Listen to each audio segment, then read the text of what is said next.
తండ్రి స్తోత్రమయ్యా. హల్లెలూయా, హల్లెలూయా, హల్లెలూయా.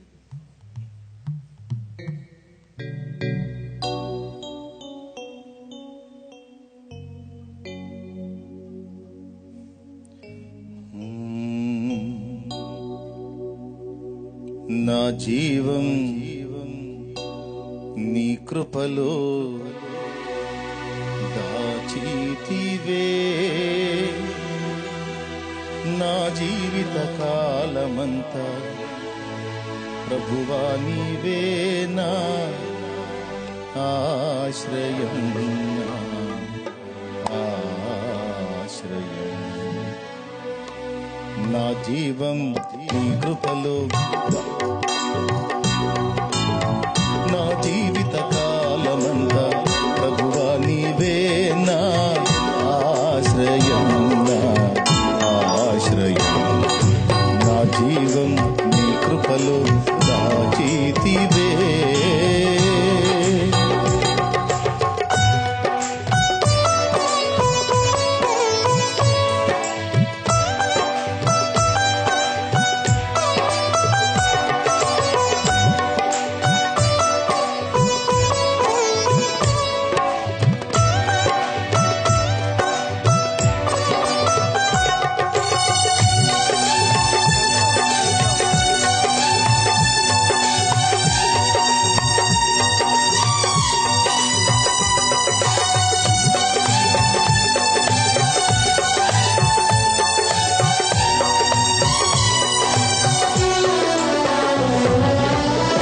కానాను యాత్రలో యోర్దాను అలలచే కలత చెంది తినే,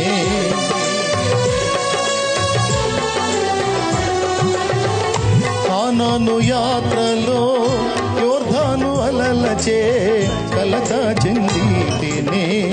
కాపరివైన నీవు దహించు అగ్నిగా నా ముందు నడచితివే, కాపరివైన నీవు దహించు అగ్నిగా నా ముందు నడచితివే.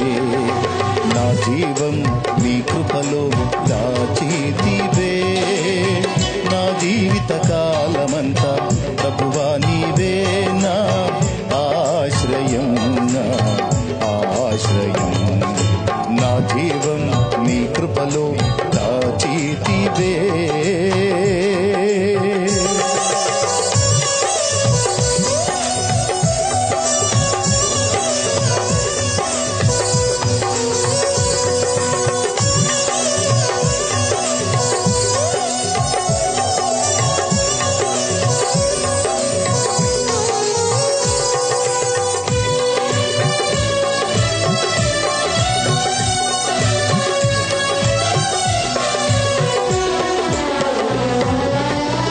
వాగ్దాన భూమిలో మృత సముద్రపు భయము నన్ను వెంటాడెనే,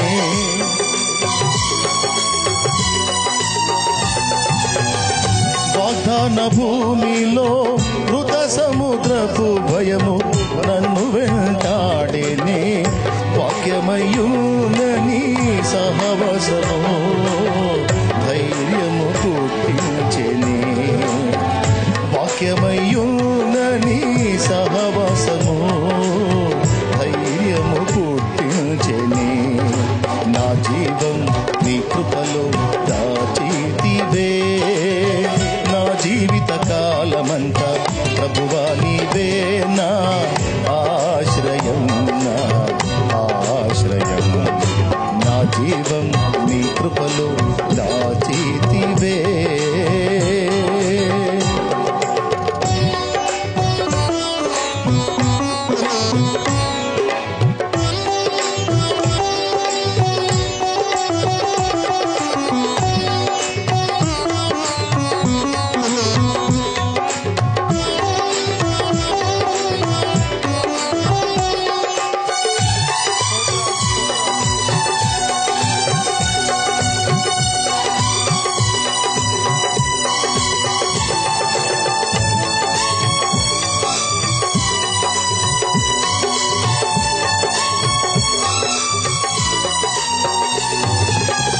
స్తుతుల మధ్యలో నివసించువాడా, స్తుతికి పాత్రుడా.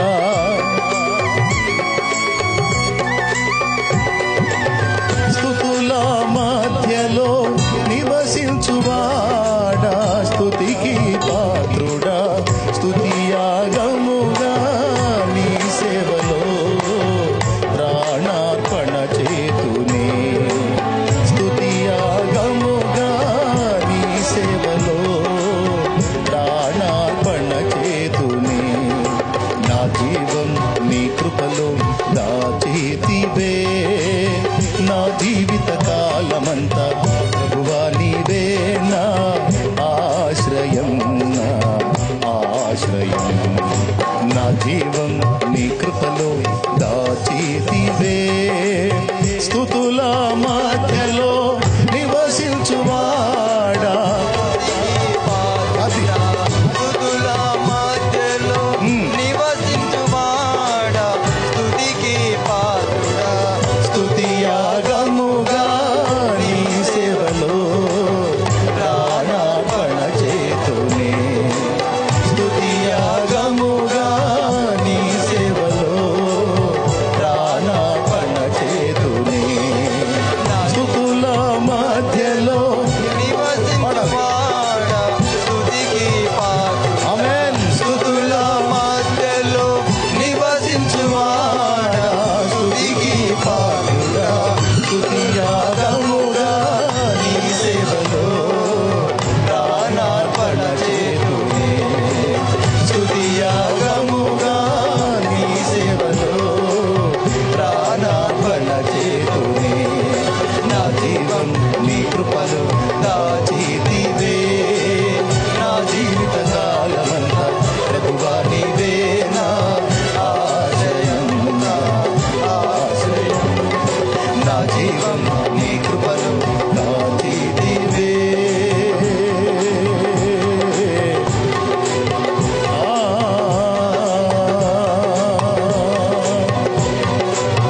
దాచితివే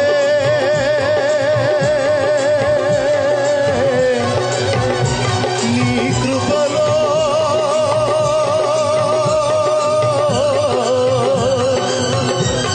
యేసయ్యా.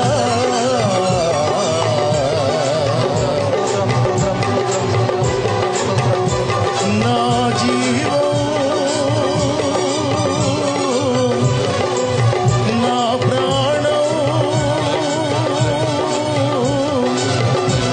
కృపలో, నీ కృపలో దాచితివే.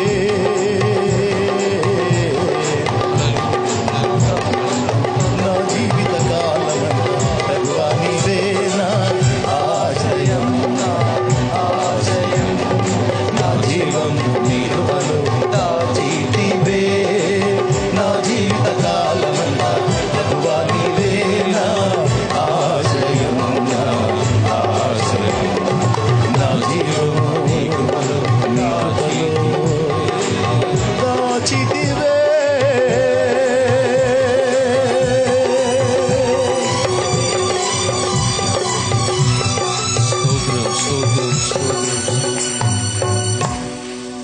ప్రార్థన ప్రార్థన.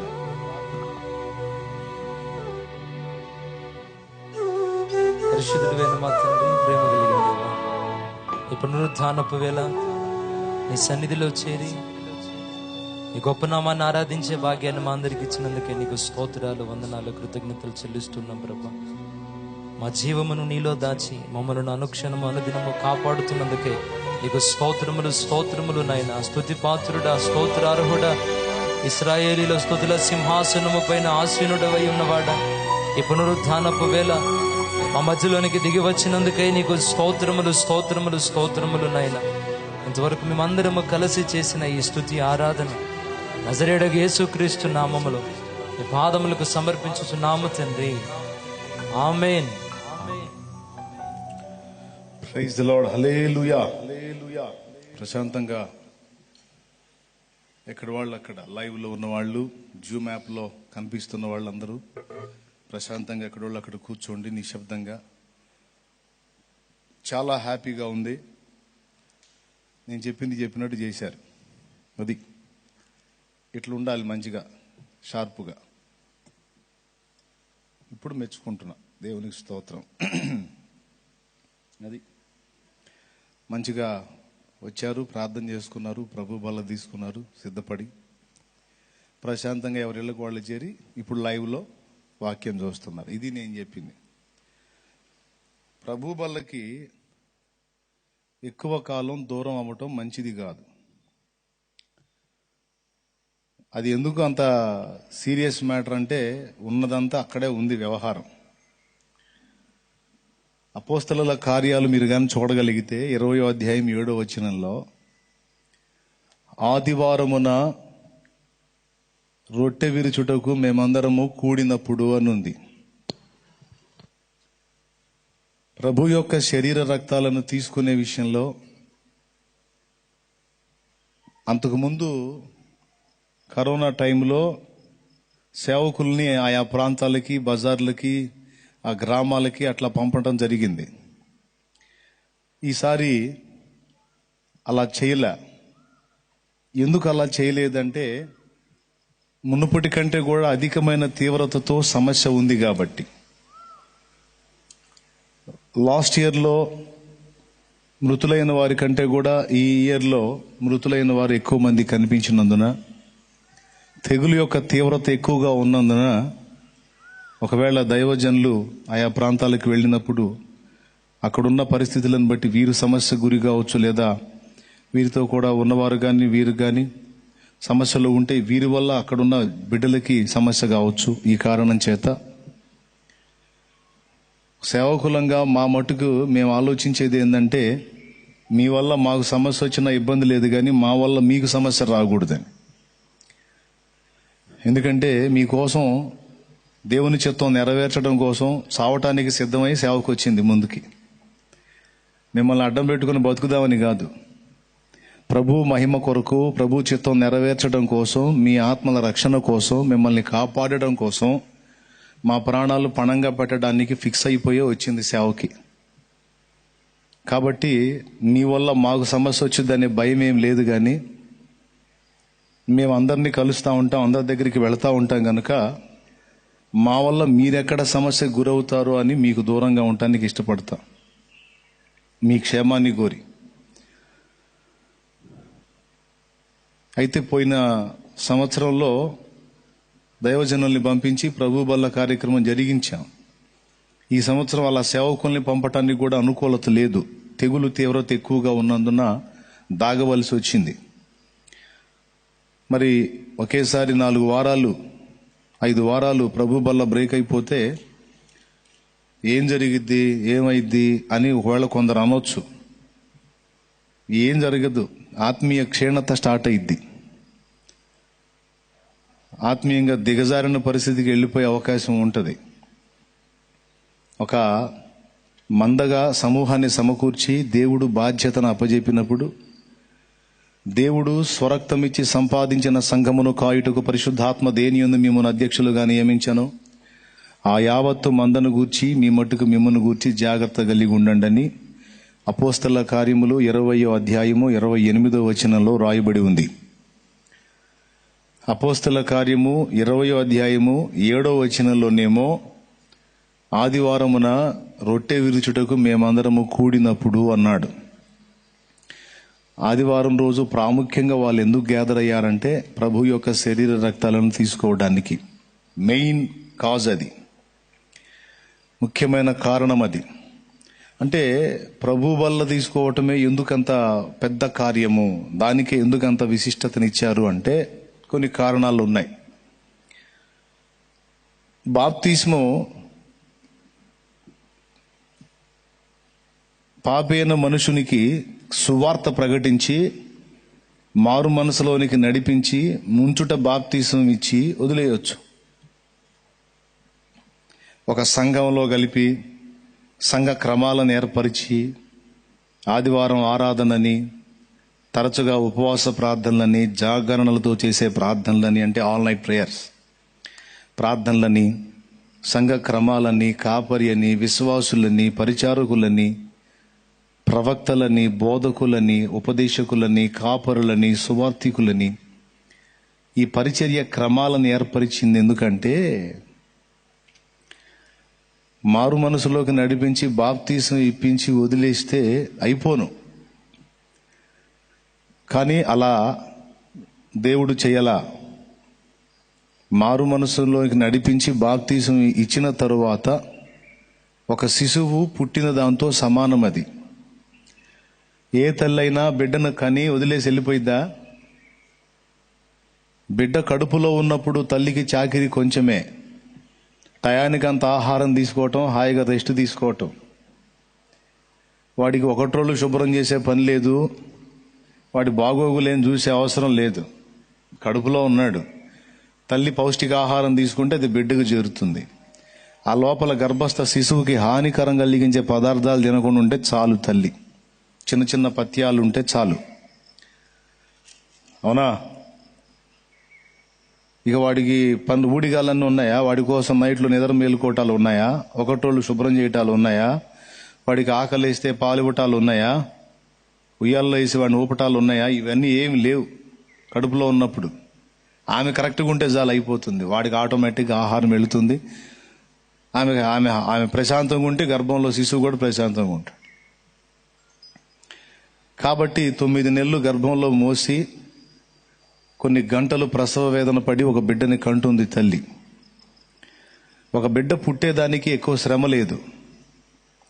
కానీ ఆ బిడ్డను కన్న తర్వాత ఇక వాడు భూమి మీదకి వచ్చినాక ఆ మొదటి రోజు మొదలుకొని ఈమె ప్రాణం ఉన్నంత వరకు వాడి కోసం ప్రయాస పడతానే ఉంటుంది.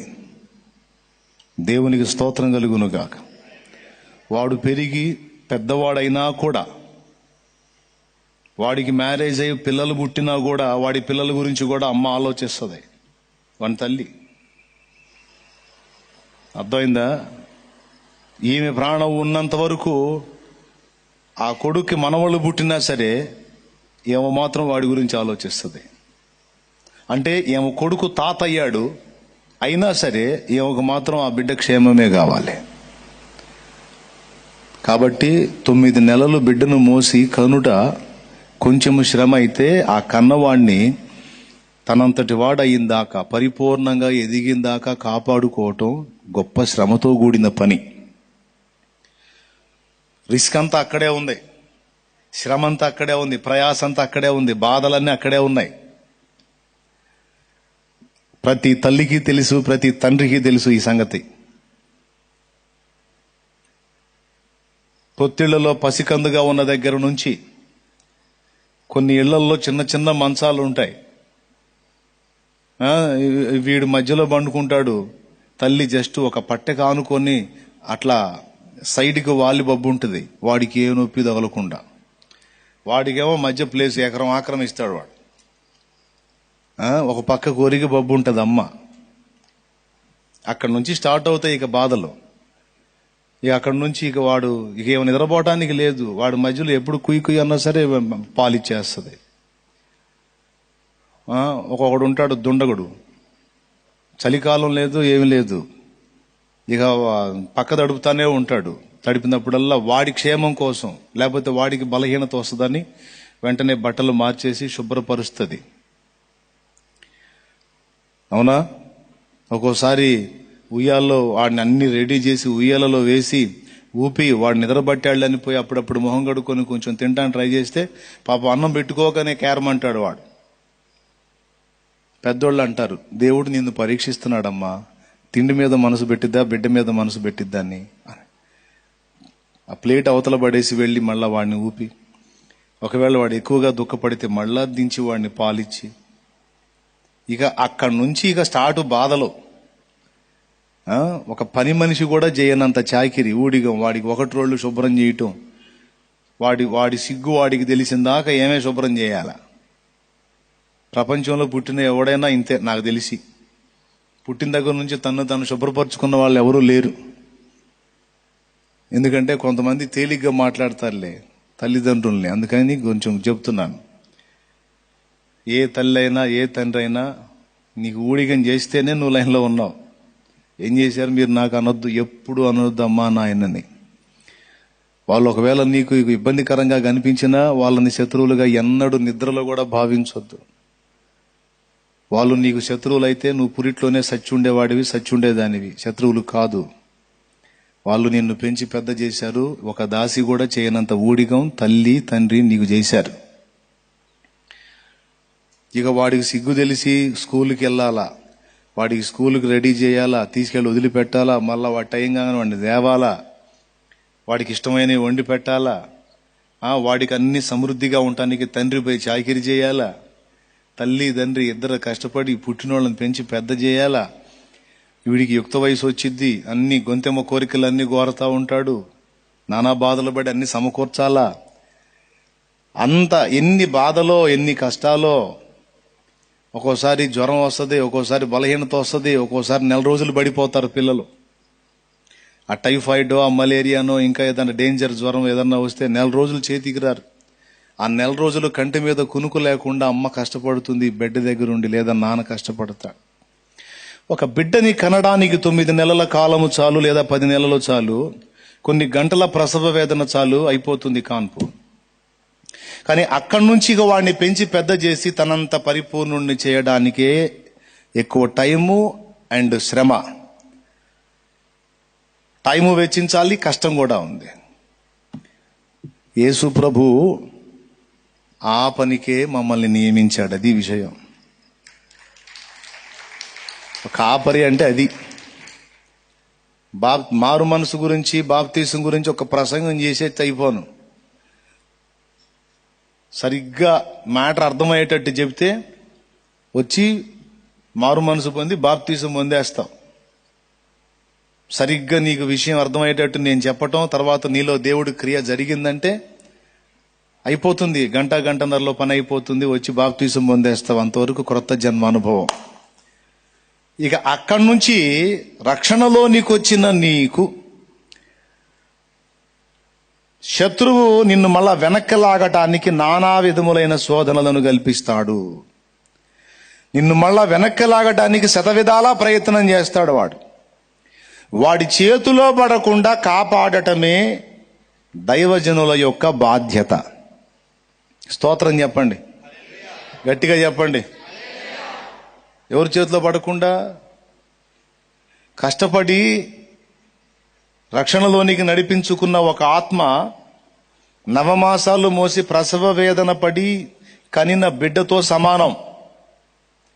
అమ్మేమో శారీరకంగా శ్రమ పడుతుంది, ఉపదేశకుడు లేక సువార్థికుడు లేక కాపరి అనేవాడేమో స్పిరిచువల్ గా మానసికంగా పెయిన్స్ అనుభవించి బిడ్డని అంటాడు. ఒక ఆత్మ రక్షణలోకి రావాలంటే చాలా ప్రయాస. సో ఇంత ప్రయాసపడి ఒక ఆత్మను రక్షించిన తర్వాత ఆ ఆత్మ పరిపూర్ణతలోకి రాక మునుపు వదిలేస్తే డేంజర్. ఈయనగాచి నక్కల పాలు చేసినట్టు అయింది. అందుకే ఆయన ఏం చేశాడో తెలుసా?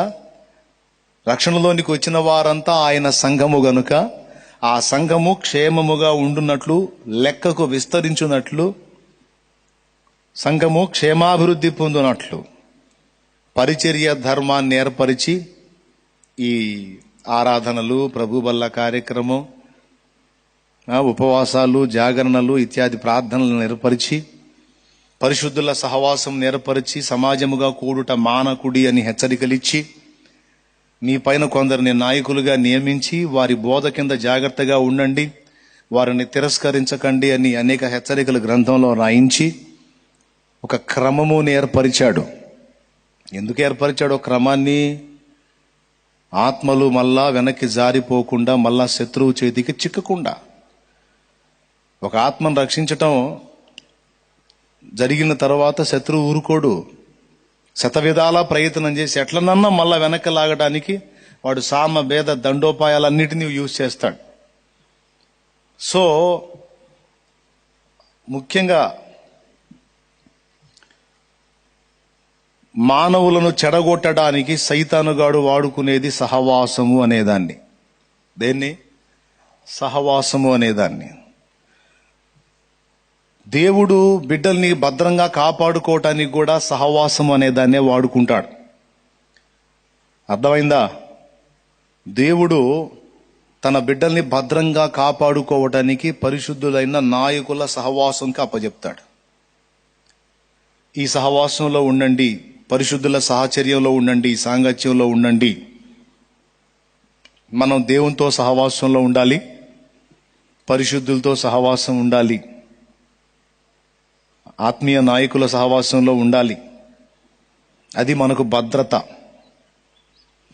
మనల్ని ఈ సహవాసంలో నుండి లాగి లోక సాంగత్యంలో గలపడానికి వాడు ప్రయత్నం చేస్తాడు. వాడు పని కట్టుకొని చెడగొట్టాల్సిన అవసరంలా, జస్ట్ మన ఫ్రెండ్షిప్ మారిస్తే చాలా అయిపోయింది పని వాడికి. దుష్ట సహవాసం మంచి నడవడిని చెరుపును అని రాయబడి ఉంది. జస్ట్ పరిశుద్ధులతో, పరిశుద్ధ సన్నిధితో, పరిశుద్ధుల సహవాసంతో కనెక్షన్ కట్ చేసి లోకస్తులతో లింక్ కలిపితే చాలు, వాడు సక్సెస్ అయినట్టే. కొద్ది రోజులు గడిచిందంటే ఆటోమేటిక్గా వీళ్లలో ఉన్న ఆత్మీయత చల్లారిపోయి ఎఫెక్ట్ అయిపోతారు, బలహీన పడిపోతారు. కొంతకాలానికి వాళ్ళు తిప్పుకొని రావచ్చు, లేదా పూర్తిగా నశించిపోవచ్చు. అందుకే అలాగూ జరగకుండా దేవుడు తన గ్రంథంలో సమాజముగా కూడుట మానకుడి, కొందరు ఇలా మానుకుంటున్నారు, అది మంచిది కాదు అని హెచ్చరిక చేశాడు హెబ్రీ పత్రికలో. చూపించేదా ఎక్కడుందో? అండర్లైన్ చేసుకోండి, ఎందుకైనా మంచిది. కొంతమంది అనుకుంటారు, ఎందుకు వీడు ఇంత తపన పడుతున్నాడు, నాలో లాపితే ఏం పోయింది, వీడికి ఏం మాయరోగం అని తిట్టుకుంటారు కొంతమంది. నాకు మాయరోగం కాదు నాయన, దేవుడు. హెబ్రీ పత్రిక 10:24 చదువు తల్లి, 10:24 చదువు. కొందరు కొందరు మానుకొనుచున్నట్టుగా మానుకొనుచున్నట్టుగా సమాజముగా కూడుట మానక ఒకరినొకడు హెచ్చరించుచు సమాజముగా కూడుట మానక ఒకరినొకడు హెచ్చరించుచు ఆ దినము సమీపించుట మీరు చూచిన కొలది మరి ఎక్కువగా అలాగు చేయుచు ప్రేమ చూపుటకును సత్కార్యములు చేయుటకును ఒకరినొకడు పురికొల్పవలెనని ఆలోచింతము. పుట్నోట్లో రేపవలెనని, అది విషయం. ఏం చేయవలెనని? పురికొల్పుట అనగా రేపుట. సహవాసంగా కూడినప్పుడు, సమాజంగా కూడినప్పుడు ఏం జరిగిద్దంటే ఒకరినొకరు పురికొల్పుకోవటం జరిగిద్ది. హెచ్చరించటం, పురికొల్పుకోవటం, రేపటం, భక్తికి, ఆత్మీయతకి, ప్రభు సహవాసానికి, రాకడకు సిద్ధపాటు కలిగి ఉండే విధంగా హెచ్చరిక చేయటం, సాతానుడి యొక్క కుట్రలు కుతంత్రాలు చెప్పి జాగ్రత్త చేయటం ఇత్యాదివన్నీ ఎక్కడ జరుగుతాయి? పరిశుద్ధుల సహవాసంలో జరుగుతాయి. అర్థమైందా? కాబట్టి ఇది మీరు కొందరు మానుకుంటున్నారు, మీరు అలా మానుకోకుండా జాగ్రత్త కలిగి ఉండండి అని హెచ్చరిక చేశాడు. అయితే ఇప్పుడు కొంతమంది లైవ్ ద్వారా అందుబాటులోకి వస్తున్నారు. ఒక మాట చెప్తాను నేను, చర్చికి వచ్చేటువంటి వేల మంది ప్రజలందరికీ సెల్ ఫోన్లు అందుబాటులో లేవు. కొంతమంది చేతుల్లో అసలు సెల్ ఫోన్లు లేవు. కొంతమంది చేతుల్లో సెల్ ఫోన్స్ ఉన్నా వాటిని యూజ్ చేసే విధానం తెలియదు. చాలా మంది నాకు ఫోన్ చేసి అడిగిన వాళ్ళు ఉన్నారు. నా ప్రేయర్ టవర్ నంబర్కి ఫోన్ చేసి అడిగిన వాళ్ళు ఉన్నారు. వాళ్ళు నాకు చెప్పారు, తెలియని వాళ్ళు, అన్నా మాకు తెలియదు, మరి మేమేం చేయాలా, మా దగ్గర సెల్ లేదు, మేమేం చేయాలా? ఏం చేయాలా? అట్లనే పడిపోండి అనలేనుగా. కాబట్టి వాళ్ళను కూడా ఆత్మీయతలో చల్లారిపోకుండా ఎట్లోకట్లా కాపాడుకోవాలి. వాళ్ళను కూడా లోకానికి అప్పగించకుండా, సాతాను చేతిలో పడిపోకుండా సేవ్ చేసుకోవాలి. అందుకే అవకాశం ఉన్న వాళ్ళు ఆన్లైన్లో చూస్తారు, లైవ్లో చూస్తారు. అవకాశం లేనోళ్ళు ఏం చేయాలా అని కనీసం 4 వారాలు గడిచింది. కనీసం ఇక నుంచన్నా కూర్చోబెట్టి ఆరాధన చేయకపోయినా వచ్చినట్టు 2 మాటలు చెప్పి ప్రార్థన చేయించి సిద్ధపరిచి దోషాలు ఒప్పించి సరిచేసి ప్రభు బల్ల కార్యక్రమం అందుబాటులో తీసుకుంటే క్షేమంగా ఉంటారు అని సంఘ క్షేమాభివృద్ధి కోసమే వదిలేయొచ్చు. ఉండేవాడు ఉంటాడు, పోయేవాడు పోతాడని వదిలేయొచ్చు. కానీ కొద్దిగా నాకు వాత్సల్యం ఎక్కువ. ఎందుకంటే కష్టపడి నానా బాధలు పడి శ్రమపడి తిని తినక ఆత్మలను గెలుచుకోవటం జరిగింది.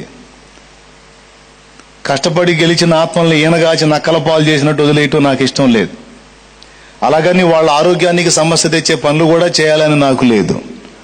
అందుకే ఒక పక్క ఆరోగ్యానికి సంబంధించిన భద్రతలు చెబుతూ, వాళ్ళకు గుండె ధైర్యాన్ని నూరిపోస్తూ, హెచ్చరికలు చేస్తూ, జాగ్రత్తలు చెబుతూ, గుండె చెదిరిన వారిని ఆదరిస్తూ, ఒక పక్క భౌతికంగా వారిని భద్రపరుస్తూనే మరో పక్క స్పిరిచువల్గా మరో పక్క వాళ్ళని కాపాడుకోవడానికి పోరాడుతున్నా. కాబట్టి అందరికీ చెప్పినటువంటి మాటను గౌరవించి వచ్చారు, చక్కగా బల్ల తీసుకున్నారు, వెళ్ళిపోయారు. ఫ్యామిలీస్గా వచ్చారు, మోకాళ్ళు వేసారు, తీసుకున్నారు, ప్రశాంతంగా వెళ్ళిపోయారు. ఒకళ్ళతో ఒకళ్ళకి సంబంధాలు లేకుండా అందరినీ పరిచారకులు కలిశారు, చక్కగా హెచ్చరికలు చేశారు, బల్ల ఇచ్చారు, పంపించారు. స్తోత్రం. ఈ ప్రక్రియ కూడా జరగకుండా ఇక వారాలు వాళ్ళ దగ్గరికి మనవాళ్ళు పోకుండా, వాళ్ళు మనల్ని కలవకుండా ఉంటే వాడు ఎంటర్ అవుతాడు. మధ్యలో వాడు ఎంటర్ అయ్యి శరీరాల కోసం మనం చూస్తుంటే ఆత్మలను నాశనం చేస్తాడు వాడు. అది శరీరాల భద్రత కోసం మనం చూస్తుంటే ఆత్మలను నాశనం చేస్తాడు వాడు. రెండింటిని కాపాడాలి మనం. దేవునికి స్తోత్రం చెప్పండి, గట్టిగా చెప్పండి. అందుకని కనీసం ప్రభు బల్ల కార్యక్రమం ఏర్పాటు చేద్దామని పోయిన శుక్రవారం ఈ పిలుపునిచ్చా. అందరినీ కూర్చోబెట్టి ఆరాధన చేయించాలని కాదు, బోల్డ్ అంత జాగా ఉంది, ఉండటానికి కూర్చోబెట్టొచ్చు. అయినా గవర్నమెంట్ పర్మిషన్ ఇవ్వలేదు. ప్రజా ఆరోగ్యాన్ని దృష్టిలో పెట్టుకొని ప్రజాక్షేమం కోరి వాళ్ళు ఈ పని చేశారు కనుక మనం కూడా జాగ్రత్త చేస్తున్నాం. అందుకు ఒక పక్క ఆలోచన ఉండి కూడా మళ్ళా నేను ఆలోచించే చెబుతానని పూర్తిగా ఓపెన్ చేయలా. పక్కాగా అందరూ చేయండి, ఆరాధన చేసుకుందామని చెప్పలా. నేను మాట్లాడింది రికార్డు ఉంది, వినొచ్చు. ప్లేస్ కూడా ఉంది, కానీ అయినా నేను ఆలోచించి చెప్తా. పరిచారకులు మీకు చెప్తారు, చెప్పింది చెప్పినట్టు మీరు ఫాలో అవ్వండి అని చెప్పా మాట్లాడిన దానిలో. కాబట్టి అర్థం చేసుకోండి. వచ్చిన వాళ్ళని వెంటనే తరిమేశారు, పంపించేశారు అనుకోవద్దు. చక్కగా గృహాలకు వెళ్ళారు, లైవ్లో వింటా ఉన్నారు. వందనాలు. లైవ్లో ఉన్న వాళ్ళందరూ ఒకసారి స్తోత్రం చెప్పుకోండి. నాకు వినపట్ల, దేవునికి వినపడింది, చెప్పుకోండి. రైట్. ఇక్కడ కూర్చున్న వాళ్ళు కూడా చెప్పండి. చాలా సంతోషం. ప్రభు వల్ల ఎందుకని మెయిన్గా చేశారు అంటే ఉండాల్సినవన్నీ దానిలోనే ఉన్నాయని చెప్పాను నేను. ఏమేమి ఉన్నాయి ప్రభు బల్లలో అనే పాయింట్ ఒకసారి చూద్దాం.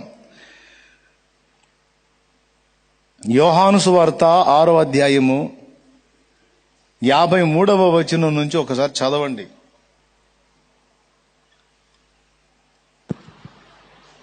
కావున యేసిట్లనెను, మీరు మనుష్య కుమారుని శరీరము తిని ఆయన రక్తము త్రాగితేనే కాని మీలో మీరు జీవము గలవారు కారు.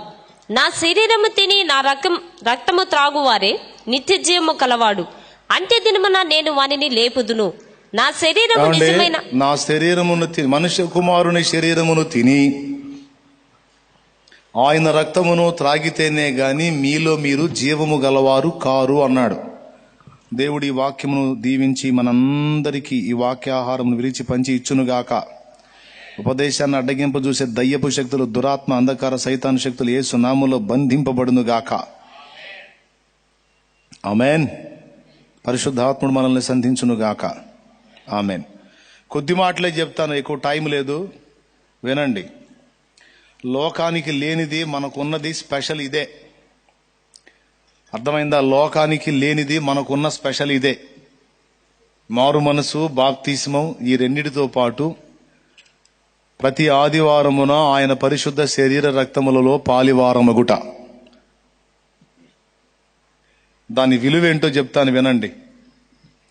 కొంతమంది అంతగా పట్టించుకోరు ఈ విషయాలని. నాకెందుకు, ఎవరు లెక్క వాళ్ళు చెప్పుకోవాలా, నాకు అప్పచెప్పిన పని నేను నమ్మకంగా చేయాలా, ఎవరో ఏదో అనుకుంటారని లెక్క చేసే వ్యవహారం మన దగ్గర లేదు. నాకు ఇచ్చిన భారాన్ని బట్టి, బాధ్యతను బట్టి కష్టపడతా. రైట్ రూట్లో ఉండి కోఆపరేటివ్గా ఉంటే సంతోషంగా స్వాగతిస్తాం.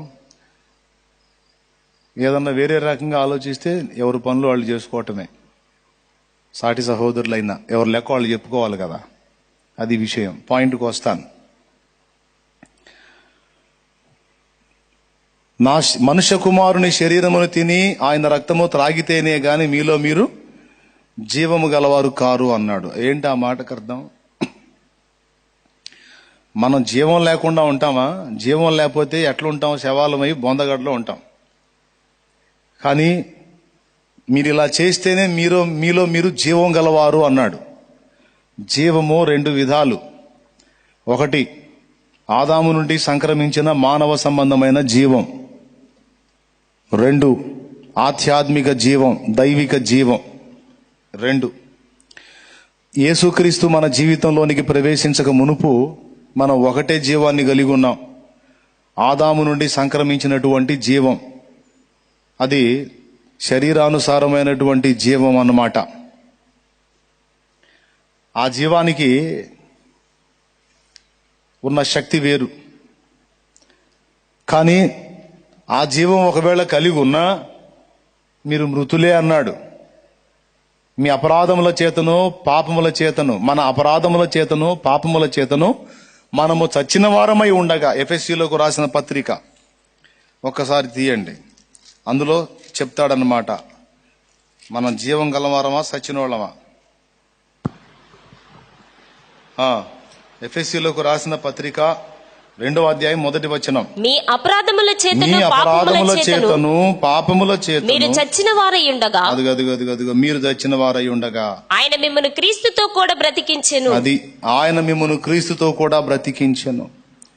కొంతమంది మనుషులు పిల్లల్ని తిట్టేటప్పుడు, పెద్దోళ్ళని తిట్టేటప్పుడు ఒరే సచ్చినోడా అంటారు. సచ్చినోడు ఎట్ట బలుకుతాడు?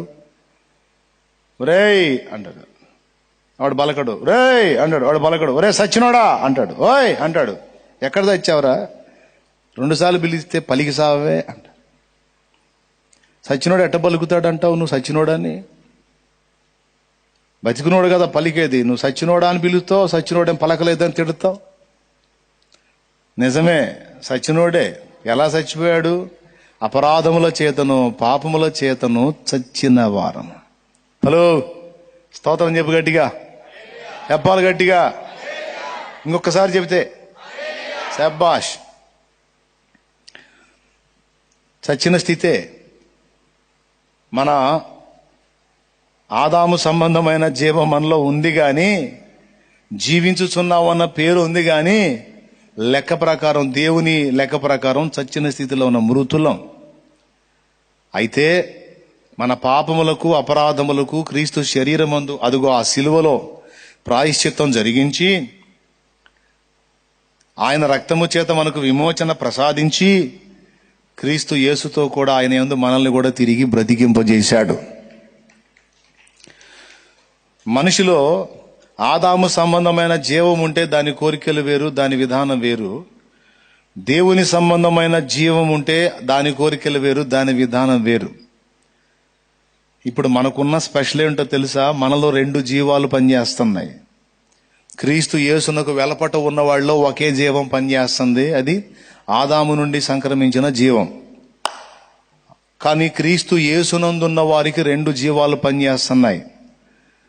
నంబర్ 1 దైవిక జీవం, నంబర్ 2 ఆదాము సంబంధిత జీవం. అర్థమైందా? అందుకే మనలో యుద్ధం స్టార్ట్ అయింది. అర్థమైందా? ఏం స్టార్ట్ అయింది? యుద్ధం స్టార్ట్ అయింది. మనలో 2 జీవాలు పనిచేస్తున్నాయి అన్నమాట. ఒకటి దైవిక జీవం, 2 మానవ సంబంధమైన జీవం. ఈ మానవ సంబంధమైన జీవం మట్టిని అపేక్షిస్తుంది. దైవికమైన జీవమేమో నిత్యత్వాన్ని అపేక్షిస్తుంది. మీరు తిరిగి లేపబడిన వారైతే పైనున్న వాటినే వెదకండి అన్నాడు. కొలస్సీయులకు రాసిన పత్రిక 3వ అధ్యాయము 1వ వచనం ఒక్కసారి చూడండి. మీరు క్రీస్తుతో కూడా లేపబడిన మీరు వారైతే, క్రీస్తుతో కూడా, ఇందాక ఎఫెస్సి పత్రికలో ఏమన్నాడు? ఎఫెస్సి 2:1 మీరు క్రీస్తు యేసుతో కూడా బ్రతికింపబడి ఉన్నారు, లేపబడి ఉన్నారు అన్నాడు. ఎఫెస్సి పత్రిక 2వ అధ్యాయం 1లోనేమో అపరాధముల చేతను పాపముల చేతను మీరు చచ్చిన వారై ఉండగా ఆయన క్రీస్తు యేసుతో కూడా మిమ్మును ఏం చేశాను? బ్రతికించెను, అంటే తిరిగి లేపెను. ఇప్పుడు కొలసే పత్రిక 3:1 అంటున్నాడు, మీరు మీరు క్రీస్తుతో కూడా బ్రతికింపబడిన వారైతే, లేపబడిన వారైతే పైనున్న వాటినే వెదుకుడి. పైన వాటిని అంటే ఇంట్లో అటకా మీద ఉన్న వాటిని కాదు. అర్థమైందా? పైన వాటినే వెతకండి అంటే బిల్డింగ్ పైన వేసిన సామాగ్రి అని కాదు. పైన వాటిని అంటే భూమి మీద దృశ్య ప్రపంచంలో కనబడుతున్నవి ఏవైతే ఉన్నాయో వీటికంటే శ్రేష్టమైనవి పైన ఉన్నాయి. అర్థమైందా? పైన ఉన్నాయి.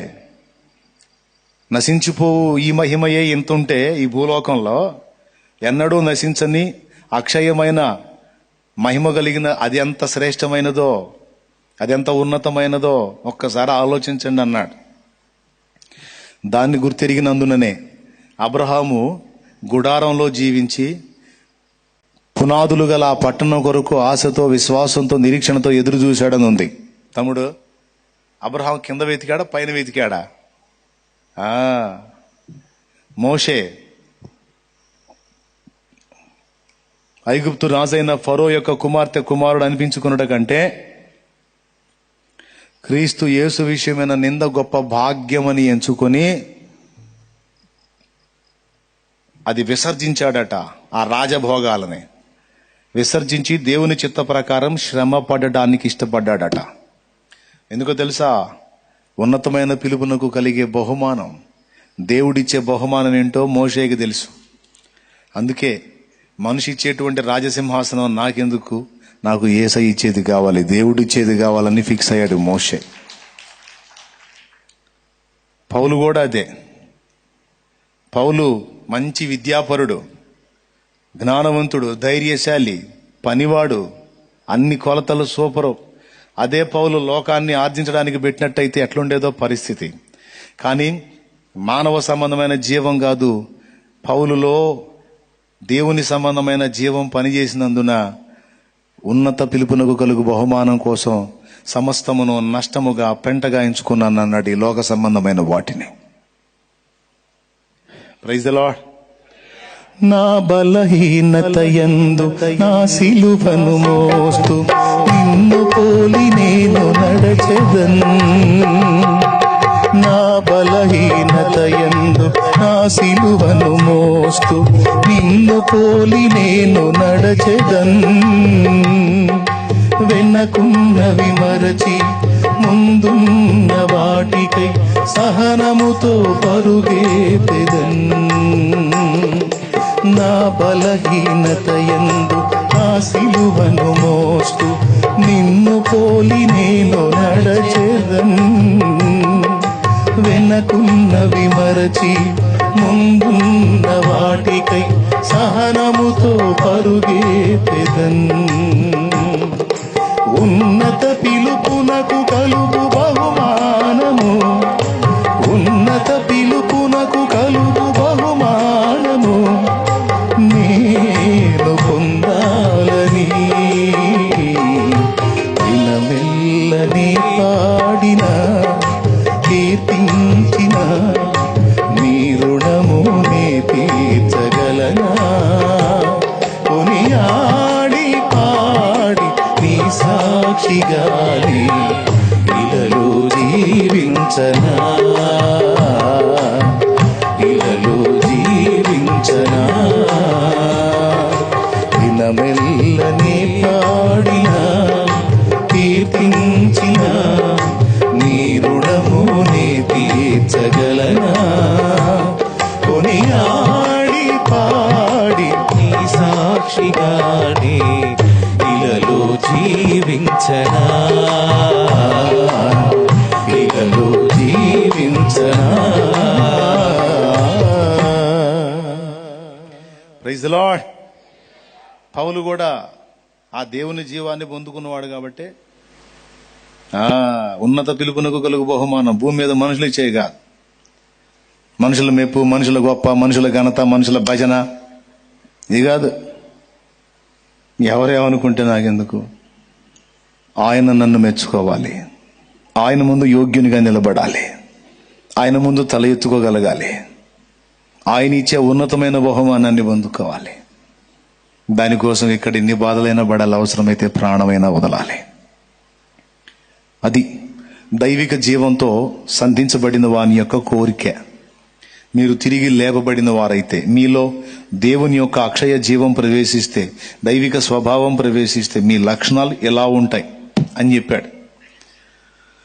ఇలాగ మనలో దేవుని జీవం ప్రవేశించేటువంటి మార్గం వాక్యాన్ని ధ్యానం చేయటం, ప్రార్థన చేయటం రెండే కాదు. ప్రభు యొక్క శరీర రక్తములలో పాలివార మగుట ద్వారా మీలో మీరు జీవము గలవారవుతారన్నాడు. మీలో మీరు జీవం అంటే ఆల్రెడీ జీవించే ఉన్నాం కదా, అంటే ఈ జీవం వేరు. ఎప్పుడైతే మీరు ప్రభు యొక్క శరీర రక్తాల్లో పాలివారు అవుతారో దైవిక జీవం మీలో ప్రవేశిస్తుంది. అది దాని అర్థం. ఏ జీవం?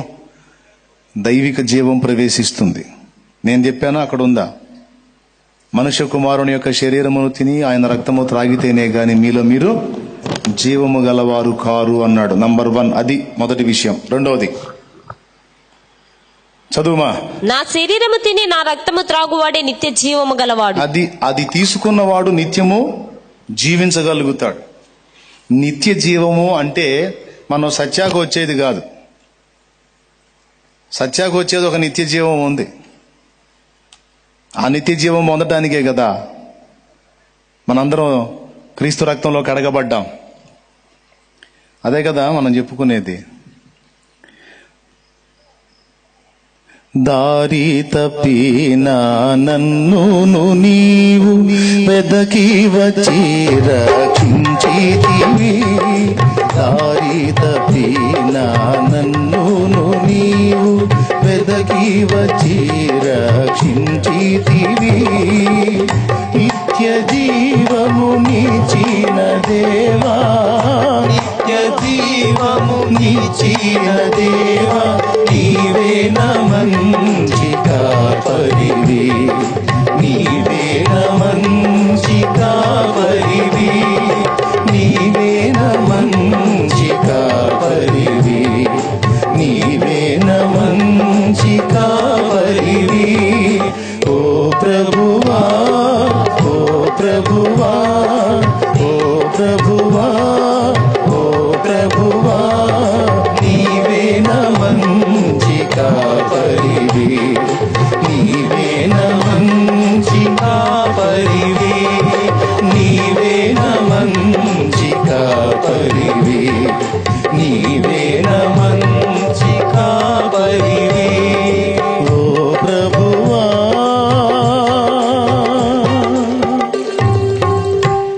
నిత్య జీవము రెండు విధములు. ఒకటి నిత్యత్వం, మనం మరణానంతరం పొందేటువంటి నిత్య జీవం. రెండు, మనము మరణించు వరకు కలిగి ఉండాల్సిన నిత్య జీవం. అర్థమైందా? అదే నిత్య జీవం, ఇదే నిత్య జీవం. అంటే ఈరోజు ఆత్మీయంగా జీవించి ఉన్నాం, రేపు చచ్చే అవకాశం ఉంది. 2 రోజులు జీవించి ఉన్నాం, 3వ రోజు స్పిరిచువల్ లైఫ్లో డెత్ అయ్యే అవకాశం ఉంది. తెలుసా? తెలీదా? అట్టయితే ప్రకటన దగ్గరికి పోవాల్సిందే. ప్రకటన గ్రంథము తీయండి ఒక్కసారి. మనం కూడా పోయే అవకాశం ఉందంటానికి ఒక సాక్ష్యం చూపిస్తా. ప్రకటన గ్రంథము 3వ అధ్యాయము 1వ వచనం 2వ వచనం. మొదటి వచనం చాలే, చదువమ్మా. 3:1. సార్దీస్ లో ఉన్న సంగపు దూతకి ఇలాగు వ్రాయము. సంగపు దూత అంటే ఒక ఆత్మీయ నాయకుడి స్థాయమ్మా. 7 నక్షత్రములను దేవుని 7 ఆత్మలను గలవాడు చెప్పు సంగతులేవనగా, ఏమనగా, నీ క్రియలను నేను ఎరుగుదును. ఏమనగా, జీవించుచున్నావన్న పేరు మాత్రం ఉన్నది గాని నీవు మృతుడవే. అది సంగతి. జీవించుచున్నావన్న పేరు మాత్రం ఉన్నది గాని, పేరు ఉన్నదంటే అర్థం ఏంటి? పేరు నువ్వు చెప్పుకుంటున్నావని కూడా అలా, నీకు పేరు ఉంది అన్నాడు. అంటే ఇతరులు అనుకుంటున్నారు ఇతన్ని. ఈరోజు ఇక్కడ కూర్చున్నోళ్ళు కానీ, లైవ్ లో ఉన్నోళ్ళు కానీ, నేను కానీ, ఇటు పక్క ఉన్న పాస్టర్లు కానీ, వీళ్ళందరూ మనందరం ఈ భక్తి సాధనలో కనపడినప్పుడు చూపర్లు మనల్ని ఏమంటారు? ఆత్మీయులు కావచ్చు, సాటి భక్తులు కావచ్చు, ఏమంటారు? అబ్బా, భక్తిలో ఎంత బాగా ఉన్నాడు, జీవించి ఉన్నాడు, ఎంత గొప్పగా ఉన్నాడు, ఎప్పుడు దేవునితో అనుసంధానమై ఉంటాడు అన్నట్టుగా అనుకుంటారు. సార్దీసులో ఉన్న సంగపు దూతకు అలాంటి పేరు ఉందంట. జీవించుచున్నాడన్న పేరుంది. అంటే ఆ పై మెరుగులు, ఆ పై సొగబులన్నీ చూసి అబ్బో ఎంత గొప్ప ఉజ్జీవమో, ఎంత గొప్ప హడావుడు అన్నట్టు కనపడుతుంది. కానీ అసలు స్థితి ఏందో ఆయనకు కనపడుతుంది. జనాలు అనుకోవటానికి, వాళ్లకు నువ్వు కనపడటానికి జీవించుచున్నట్టుగా కనపడుతున్నాగా లోపల చచ్చిన స్థితిలో ఉందిరా నీ భక్తి అని చెబుతున్నాడు ఆయన. ప్రియులారా, మీకు ఒక రహస్యం చెప్తా. కొమ్మను చెట్టు కాండం నుంచి తెంచేసిన తర్వాత వెంటనే ఆకులు ఎర్రబారిపోయి రాలిపోతాయా? వెంటనే కొమ్మ ఎర్రబారిపోయిద్దా? టైం పట్టిద్దా? కొమ్మను నరిగితే పొద్దున్న నుంచి సాయంత్రం దాకా కూడా కొన్ని గంటలు అలాగనే నవనవలాడుతూ ఉంటుంది. మరుసటి రోజు కొంచెం మారిద్ది, తర్వాత కొంచెం మారిద్ది. అది పూర్తిగా షేడ్ మారిపోయి రాలిపోవాలంటే టైం పట్టిద్ది. అలాగే కొంతమంది భక్తి ఎలా ఉంటుందంటే దేవుని నుండి వేరైపోయినా కొద్ది గొప్ప ఆ పచ్చదనం కనపడతా అది చూసుకొని నేను బాగానే ఉన్నానులే, ఆత్మీయంగానే ఉన్నాను, కనెక్షన్ కట్ అయిందని తెలియదు. దేవునితో సంబంధాలు దిగిపోయినాయి అని తెలియదు. ఆధ్యాత్మికంగా చచ్చిన స్థితిలోకి వెళ్ళిపోతున్నారని తెలియదు. ఆత్మీయంగా దిగజారిపోతున్నారన్న సంగతి తెలియదు. ఎందుకంటే ఆకులు అప్పుడే ఎర్రబడవు కదా. కాండం నుండి కొమ్మ వేరైంది, ఇక సారం అందుకోలేదు. అయినా కొంతకాలం అది పచ్చగానే ఉంటుంది. ఎందుకు? ఒక్కసారిగా ఎండిపోయేది కాదు కదా. అందుకు కాండం నుంచి కొమ్మ కట్ అయిపోయినా కాస్త కూస్త పచ్చదనం కనపడుతున్నందున పర్వాలేదులే అనుకుంటారు. ఇలా చాలా మంది మోసపోతారు. అలాగుండకూడదు. మనతో ఆయనకి సంబంధం నిలిచిందా, తెగిపోయిందా వెరిఫికేషన్ చేసుకోవాలి. నాకేం తెలుసు, సార్దీస్లోనే ఉన్న సంఘపు దూతను అలా పసిగట్టాడు. జీవించుచున్నావన్న పేరు ఉంది, మనుషులు చూడటానికి బయటనోళ్ళ కనపడుతున్నావు, కానీ చచ్చిన స్థితిలో ఉన్నావు, నువ్వు దైవిక జీవాన్ని కోల్పోతున్నావని మాట్లాడాడు ఇక్కడ. మరి మీరు ఎట్లున్నారో మిమ్మల్ని మీరు చూసుకోండి. మీ ప్రార్థన అనుభవాలు, మీ భక్తి, మీ ఆత్మీయత. కన్నీటి ప్రార్థన పోయింది చాలా మందికి. కన్నీళ్లతో మూలిగి మొరపెట్టి ఆత్మ పోయింది. రోదన విద్య మానేశారు. ప్రార్థన చేస్తున్నారు ఏదో పొడిగా 4 మాటలు పైపైన.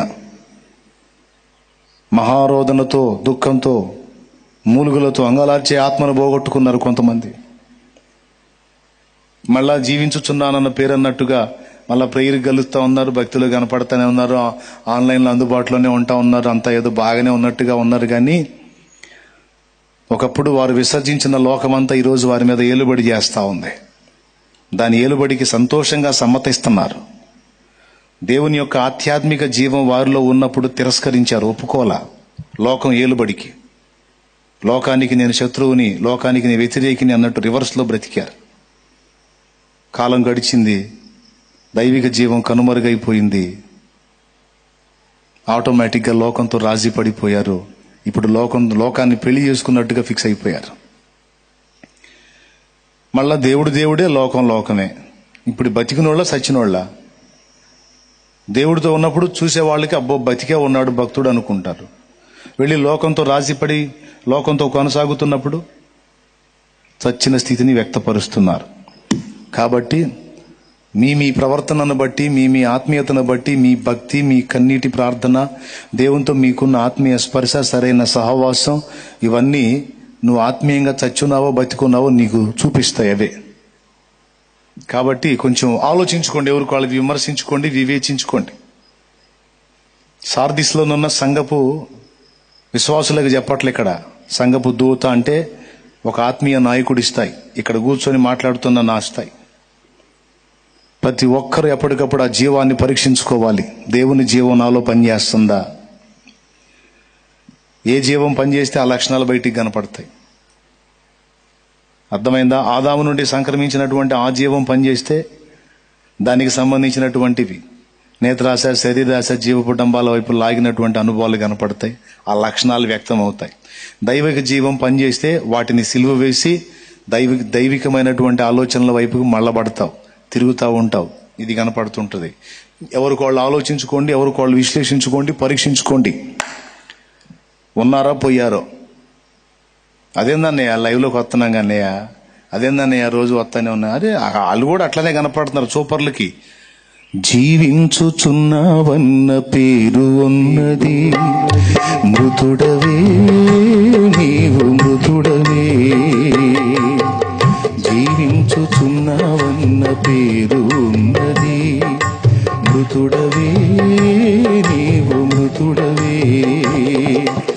ఏ స్థితిలో నుండి పడిపోతివో నీవు జ్ఞాపకము చేసుకొని మారు మనసు పొంది ఆ మొదటి క్రియను చేయుమురన్నా. ఆ మొదటి క్రియను చేయుమురన్నా. జీవించుచున్నావన్న పేరు ఉన్నది. మృతుడవే నీవు మృతుడవే. నీ ప్రవర్తనే నీకు అర్థమైంది. ఇలా అర్థమైనోడు ఏడిసి పాడుకున్నాడు, నా పూర్వస్థితి నాకు కలిగించరావా, కరుణించి మరలా బ్రతికించరావా. ఒక భక్తుడు పాడుకున్నాడండి, పెద్ద ఆయన. ప్రార్థన బలిపీఠము కూలిపోయే, రోదన విద్యను నే మరచిపోతి. ప్రార్థన బలిపీఠము కూలిపోయే, రోదన విద్యను నే మరచిపోతి. ప్రార్థన బలిపీఠము బాగు చేసి, ప్రార్థన బలిపీఠము బాగు చేసి కన్నీరు నాలో ఉబికించుమయ్యా. కన్నీరు నాలో ఉబికించుమయ్యా. కరుణామయుండా నా పూర్వస్థితి నాకు కలిగించరావా. కరుణించి మరల బ్రతికించరావా. కరుణామయుండా నా పూర్వస్థితి నాకు కలిగించరావా. కరుణించి మరల బ్రతికించరావా. కరుణామయుండా. అయితే సంతోషం ఏంటంటే కొంతమంది వ్యక్తులకి తమలో ఆధ్యాత్మిక జీవం కోల్పోతున్నామన్న స్పర్శ అర్థమైద్ది. కొంతమందికి ఆధ్యాత్మిక కుష్టు సోకిన వాళ్ళకి ఆ జీవం పోతున్న సంగతి కూడా అర్థం కాదు. గుర్తుపట్టలేరు.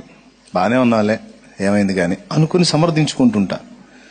ఒకప్పుడు దేవుని సన్నిధిని విపరీతంగా ప్రేమించి గడిపి మహారోదనతో కన్నీళ్లతో మూలుగులతో విజ్ఞాపన చేసిన నా ఆత్మీయ స్థితి ఏంటి ఇలా దిగజారింది, అయ్యో ఎందుకు ఇలా అయిపోయాను నేను. ఒకప్పుడు వెగటు పుట్టించిన లోకము ఇప్పుడు ఎందుకు నాకు ఇష్టంగా మారిపోతుంది. ఒకప్పుడు ఆ పాట పాడుకున్నాను, ఇప్పుడు ఈ పాట పాడుకుంటున్నాను ఏంది. వెగటు కలిగే ఈ లోకమేగా. తర్వాత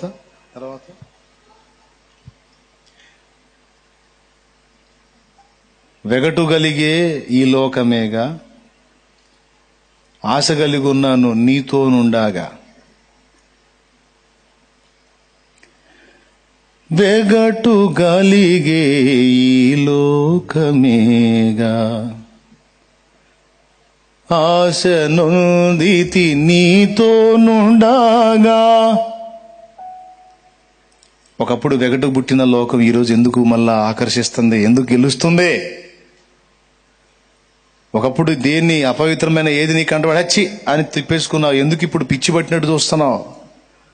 ఒకప్పుడు 4 కంట్రోల్లో ఉంది, మనసు కంట్రోల్లో ఉంది, అన్ని కంట్రోల్లో ఉన్నాయి. దైవిక జీవం అలాగా నింపబడి పచ్చని చెట్టు వలె, పచ్చని ఒలీవ వలె వికసించావు, ప్రకాశించావు. నీకు తెలియకుండానే ఆటోమేటిక్గా జీవం డౌన్ అయిపోయింది. ఇప్పుడు ఆత్మీయ జీవితంలో ఎండిపోయిన మూడులాగా అయిపోయావు. ఒకప్పుడు వెగటు పుట్టిన లోకమే ఈ రోజు ఇష్టంగా మారిపోతుందంటే అర్థం ఏంటి. ఏ జీవం పనిచేస్తుంది? ఆదాము మూలమైన జీవం పనిచేస్తుంది. క్రీస్తు యేసు నుండి సంక్రమించిన జీవం లాస్ అయిపోతా ఉంది. దొరికింది. వెగటు గలిగే ఈ లోకమేగా, యుగ యుగాలు నీతో నుండాగా. వెగటు కలిగే ఈ లోకమేగా యుగ యుగాలు నీతో నుండగా నీ గుడారములో నుండునుగా నీ గుడారములో నుండునుగా నీ కొరకే నే వెదకేను దేవా నాకొకసారి కనిపించరావా నీ కొరకే నే వెదకేను దేవా నాకొకసారి కనిపించరావా ప్రభు మోర వినవా ప్రభు మోర వినవా నీ కొరకే నే వెదకేను దేవా నాకొకసారి కనిపించరావా నీ కొరకే నే వెదకేను దేవా నాకొకసారి కనిపించరావా.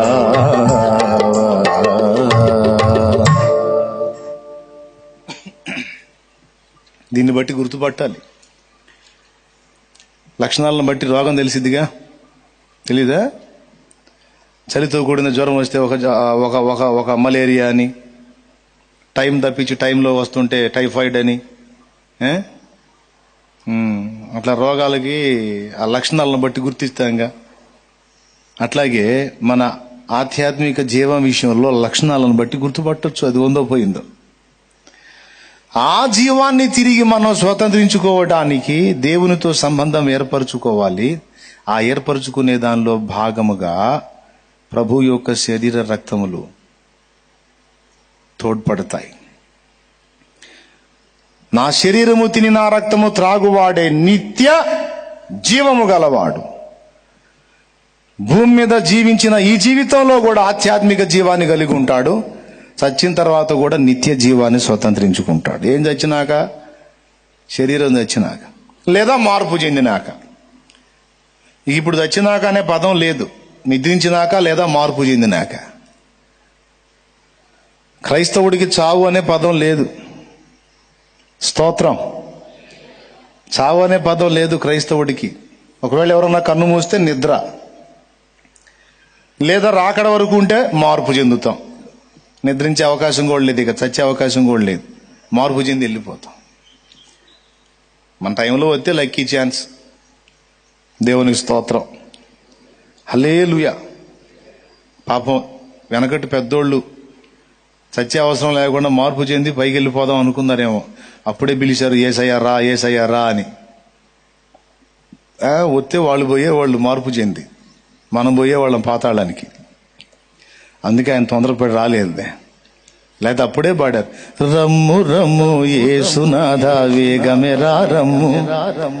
ఆమెన్. మళ్ళీ ఆమెన్ కూడా అగును కాక అగును. ఆమెన్ ఆమెన్ హల్లెలూయా, ఆమెన్ హల్లెలూయా. యేసయ్యా నా యేసయ్యా, ఎప్పుడయ్యా నీ రాకడా? యేసయ్యా నిన్ను చూడాసయ్యా, యేసయ్యా నిన్ను చూడాసయ్యా. రావయ్యా యేసయ్యా రయమునా, రావయ్యా యేసయ్యా రయమునా. రమ్ము రమ్ము యేసునాథ వేగమే రా రమ్ము. ఆమెన్ ఆమెన్ హల్లెలూయా, ఆమెన్ హల్లెలూయా. రమ్ము రమ్ము యేసునాథ వేగమే రా రమ్ము. ఆమెన్ ఆమెన్ హల్లెలూయా, ఆమెన్ హల్లెలూయా. చూడు వాళ్ళు అసలు ఎంత జాగ్రత్త పడ్డారో. అప్పుడే వస్తే మార్పు చెందుదామని, ఇక మరణించే అవసరం లేకుండా మార్పు చెందాలని. మళ్ళా నిన్ను చూడాలని ఆశ, ఒట్టిదే మార్పు చెంది వెళ్ళిపోవాలని. మరి మనం పాతాళానికి పోవాలా? అందుకే ఆయన రాలా. వీళ్ళు ఎంత మొత్తుకున్నా రాలా. ఒకవేళ 2002కు ముందు వస్తే నేను పోయేవాడిని పాతాళానికి. దేవునికి స్తోత్రం. ఎట్లనో దేవుడు నా ఎందుకు కనికరపడి వాళ్ళు ఎంత భజన చేసి పాడినా రాలా. ఆమెనన్న కూడా రాలా. ఆమెనని మీరంటే ఎట్లా, నేను అనాలి కదా. దేవునికి మహిమ. ఏమండి, ఎట్లనో ఇప్పుడు ధన్యులం అయిపోయాం, ఆయన రక్తంలో కడిగేసుకున్నాం. ఇప్పుడు వాళ్ళు పాడినా మనకేం ఇబ్బంది లేదు, పాడుకోమని. మనకి ఇబ్బంది లేదు, కానీ ఇంకా మార్పు చెందిన వాళ్ళు ఉన్నారు, పాతాళం బ్యాచ్. వాళ్ళు కూడా బాప్తీసం పొందిన దాకా ఆగితే బాగుండని నా కోరిక. ఇప్పుడే వచ్చేయాలి తీసుకొని వెళ్ళిపోవాలని ఏం లేదు. ఇంకా మార్పు నొందవలసిన వారు అనేకులు ఉన్నారు. మనం రక్షించుకోవాల్సిన ఆత్మలు అనేకములు ఉన్నవి. వారు కూడా రక్షింపబడిన తర్వాత ఆయన వస్తే బాగుండన్నది హృదయ వాంఛ.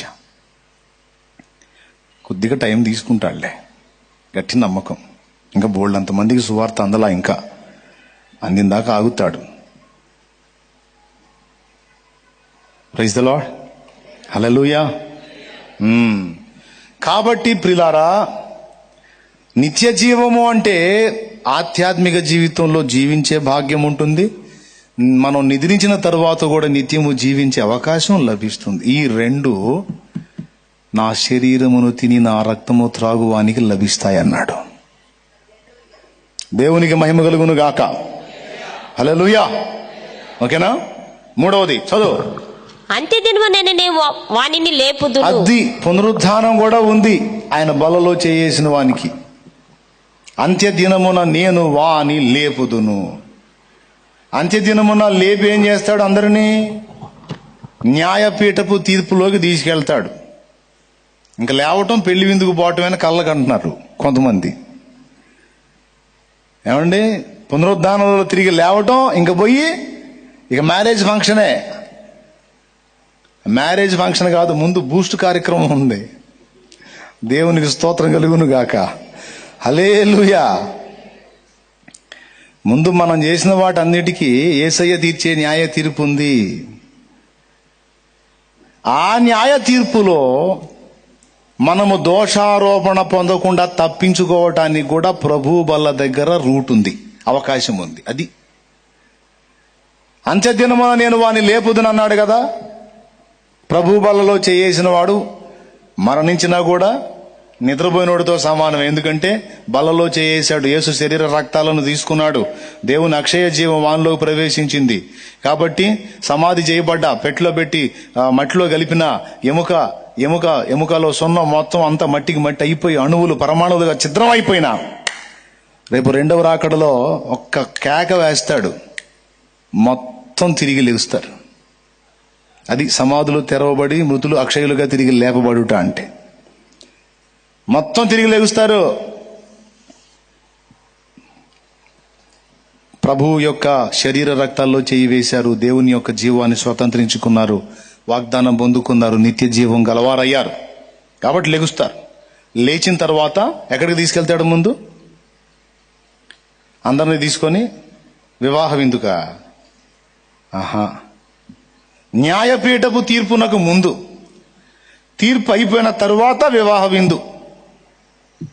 అది ముందేంటి? న్యాయపీఠపు తీర్పు. ఆ తీర్పులో మనము దేహముతో జరిగించిన వాటన్నిటినీ తీసుకొస్తాడు అక్కడ. నాకేం తెలుసు, 2 కొరింథీ పత్రిక 5:10 చెప్పింది. తొందరగా చూసేసేయండి, వెళ్ళిపోదాం, ఎండ అదిరిపోతుంది. ఎందుకనగా తాను జరిగించిన క్రియలు చొప్పున అదుగో అవి మంచివైనను సరే చెడ్డవైనను సరే దేహముతో జరిగించిన వాటి ఫలమును ప్రతి వాడును పొందినట్లు మనమందరమును క్రీస్తు న్యాయపీఠము ఎదుట ప్రత్యక్షము కావాలి. దేహముతో జరిగించిన వాటి ఫలము పొందునట్లు. మనలో కొందరా? ప్రతివాడా?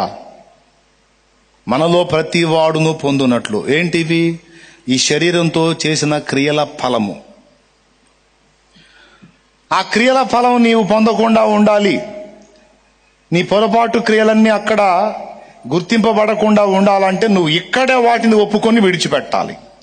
ఇక్కడే ఒప్పుకొని కడిగేసుకొని శుద్ధి చేసుకునే ప్రక్రియ ప్రభు బల్ల దగ్గర జరిగిద్ది. కాబట్టి ప్రతి మనుషుడు తన్ను తాను, అది ఏమన్నాడు?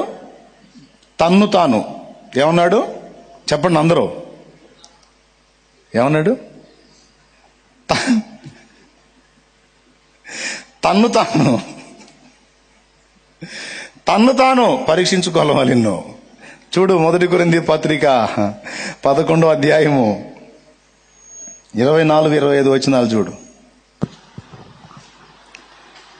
ఇది మీ కొరకైన నా శరీరము. 24 చదువుమా.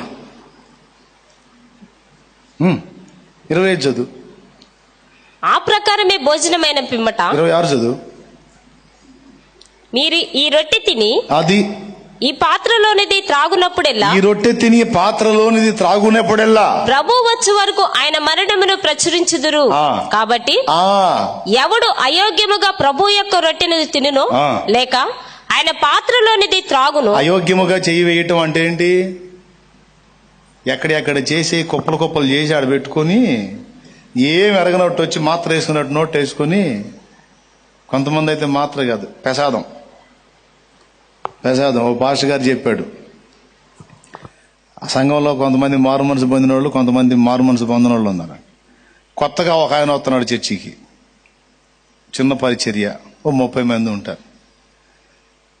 ఆ వచ్చిన ఆయన పెద్ద ఆయన కుర్చీ చేసి కూర్చోబెట్టారు చివర. ప్రభు బల కార్యక్రమం ఇప్పుడు పాస్టర్ గారు పాపం బాప్తీసం పొందిన వాళ్ళందరికీ అందరి చేతుల్లో ప్రభు యొక్క శరీర రక్తాలు పెడుతున్నాడు.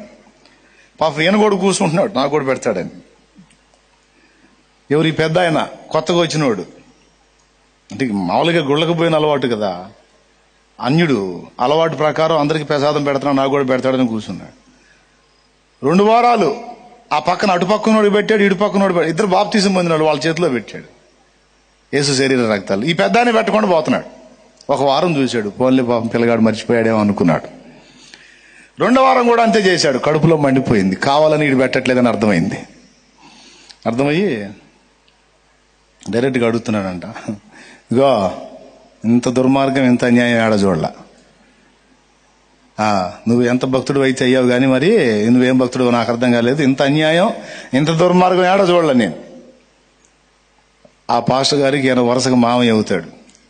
ఏంది మావయ్య అన్నాడు. ఏం మావయ్యరా? అరే అటు పెడితివి, అటుడికి ఈడికి పెడితివి, ముందున్న వాళ్ళందరికీ పెడితివి, చేతుల్లో ప్రసాదం. నేనేం దుర్మార్గం చేశారా? నేను ఎవరికి అన్యాయం చేసినోడు కాదైతే నా చేతుల్లో పెట్ట.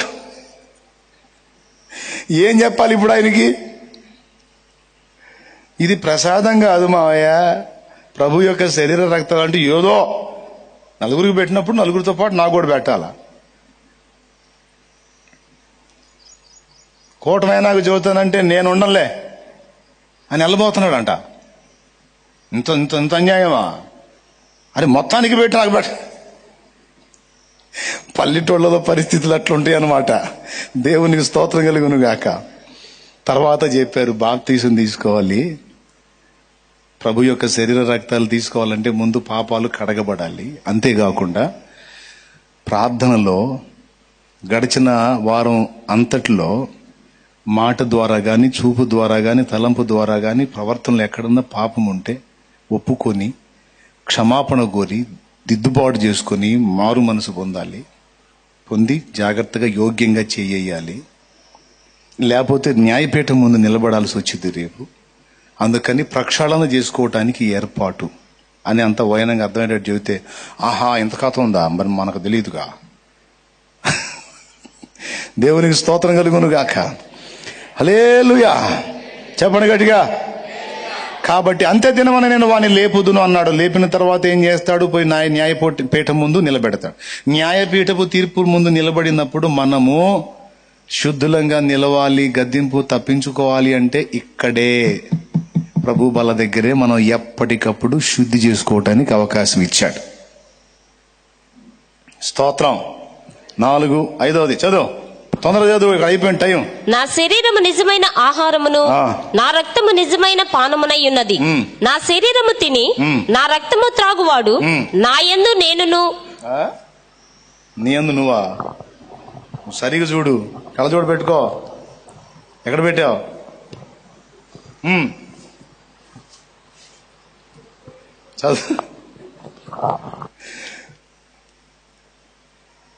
చదువమ్మా. నా శరీరమును తిని నా రక్తము త్రాగువాడు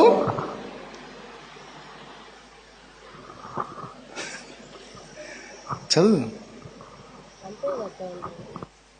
తప్పు ఉందా నీ దానిలో? ప్రింట్ తప్పు ఉందా? అవునా? సరే నేను చదువుతాలే, నువ్వేం టెన్షన్ పడవాకు.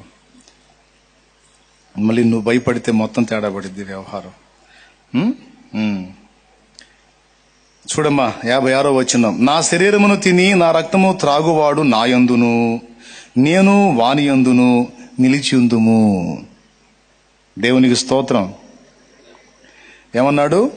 నా శరీరము తిని నా రక్తము త్రాగువాడు నా యందును నేను వాని యందును నిలిచియుందుము. ఈ మాట కూడా చాలా కీలకమైంది. ప్రభు యొక్క శరీర రక్తాల్లో చెయ్యి వేసేవానిలో ఆయనలో అతడు నిలిచి ఉంటున్నారంట. ఒకవేళ ఆ పని చేయకపోతే ఆపోజిట్ ఫలితాన్ని ఊహించుకోండి. ఇక నా శరీరము తిని నా రక్తము త్రాగువాని యందు నేనును నా యందు అతడును నిలిచి ఉన్నాము అన్నాడు. ఒకవేళ తీసుకోకపోతే నిలిచి ఉండము అని అర్థం. ఆయన మనలో నిలిచి ఉండాలి, మనము ఆయనలో నిలిచి ఉండాలి. అప్పుడే మనం ఫలింపు అనేది చూపగలుగుతాం. యోహాను సువార్త 15వ అధ్యాయము 1వ వచనం. త్వరగా టైం అయిపోయింది. ద్రాక్షావల్లిని నేను నిజమైన ద్రాక్షావల్లిని, నా తండ్రి వ్యవసాయకుడు. నాలో ఫలింపని ప్రతి తీగెను ఆయన తీసి పారవేయును.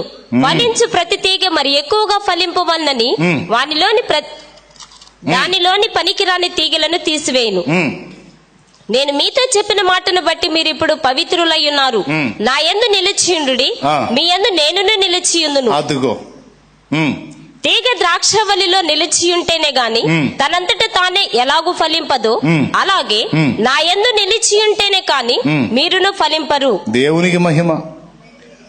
ఆత్మ ఫలము ఫలించుడి అని ఉంది కదా. ఆత్మ ఫలం అంటే ఏంది? ప్రేమ, సంతోషం, సమాధానం, దీర్ఘశాంతం, దయాళుత్వం, ఆశానిగ్రహం, విశ్వాసం, మంచితనం, సాత్వికం. 9 మళ్ళీ చెప్పుకుందాం. చెప్పండి. ప్రేమ, సంతోషం, సమాధానం, దీర్ఘశాంతం, దయాళుత్వం, ఆశానిగ్రహం, సాత్వికం, మంచితనం, విశ్వాసం. 9 వచ్చినాయా? విడగొట్టి చెప్పండి. ప్రేమ, సంతోషం, ప్రేమగా ఉండాలి, సంతోషంగా ఉండాలి, సమాధానంగా ఉండాలి, దీర్ఘశాంతము కలిగి ఉండాలి, దయగలిగిన మనసు కలిగి ఉండాలి, మంచితనంగా ఉండాలి, విశ్వాసం కలిగి ఉండాలి, ఆశానిగ్రహం కలిగి ఉండాలి, సాత్వికం కలిగి ఉండాలి. ఇది ఆత్మఫలం. ఆత్మఫలములో తొనలు.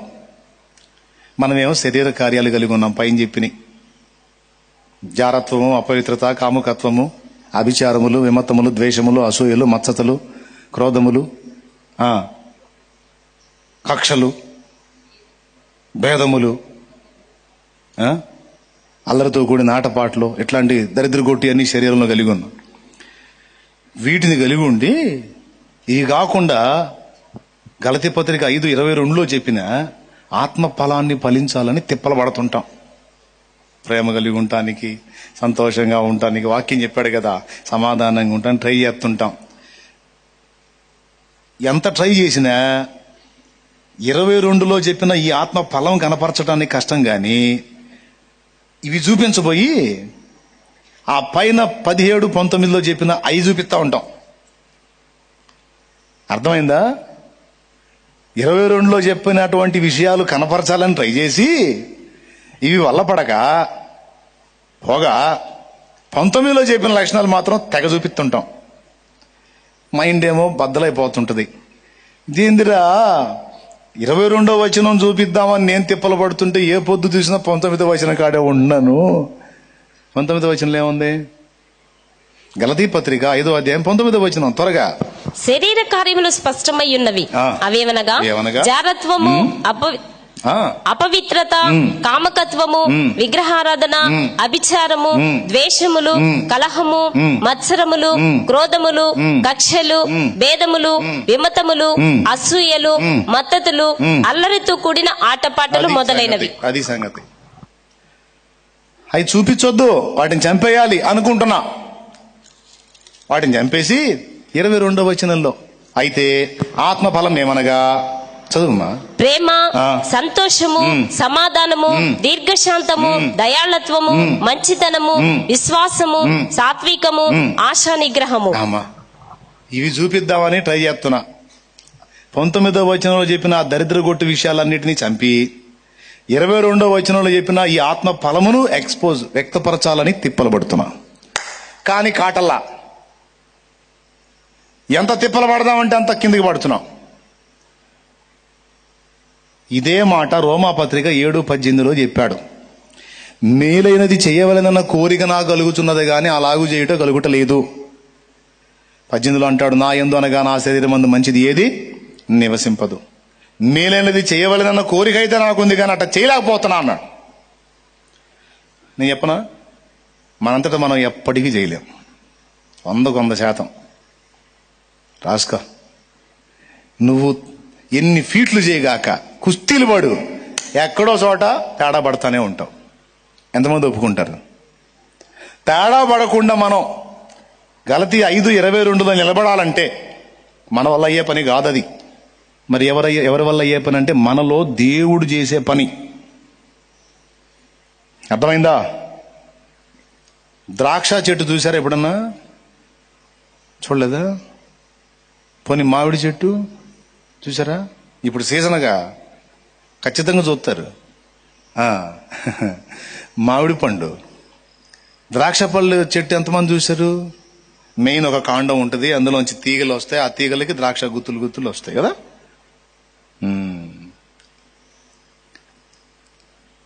ద్రాక్ష తీగని కట్ చేయి,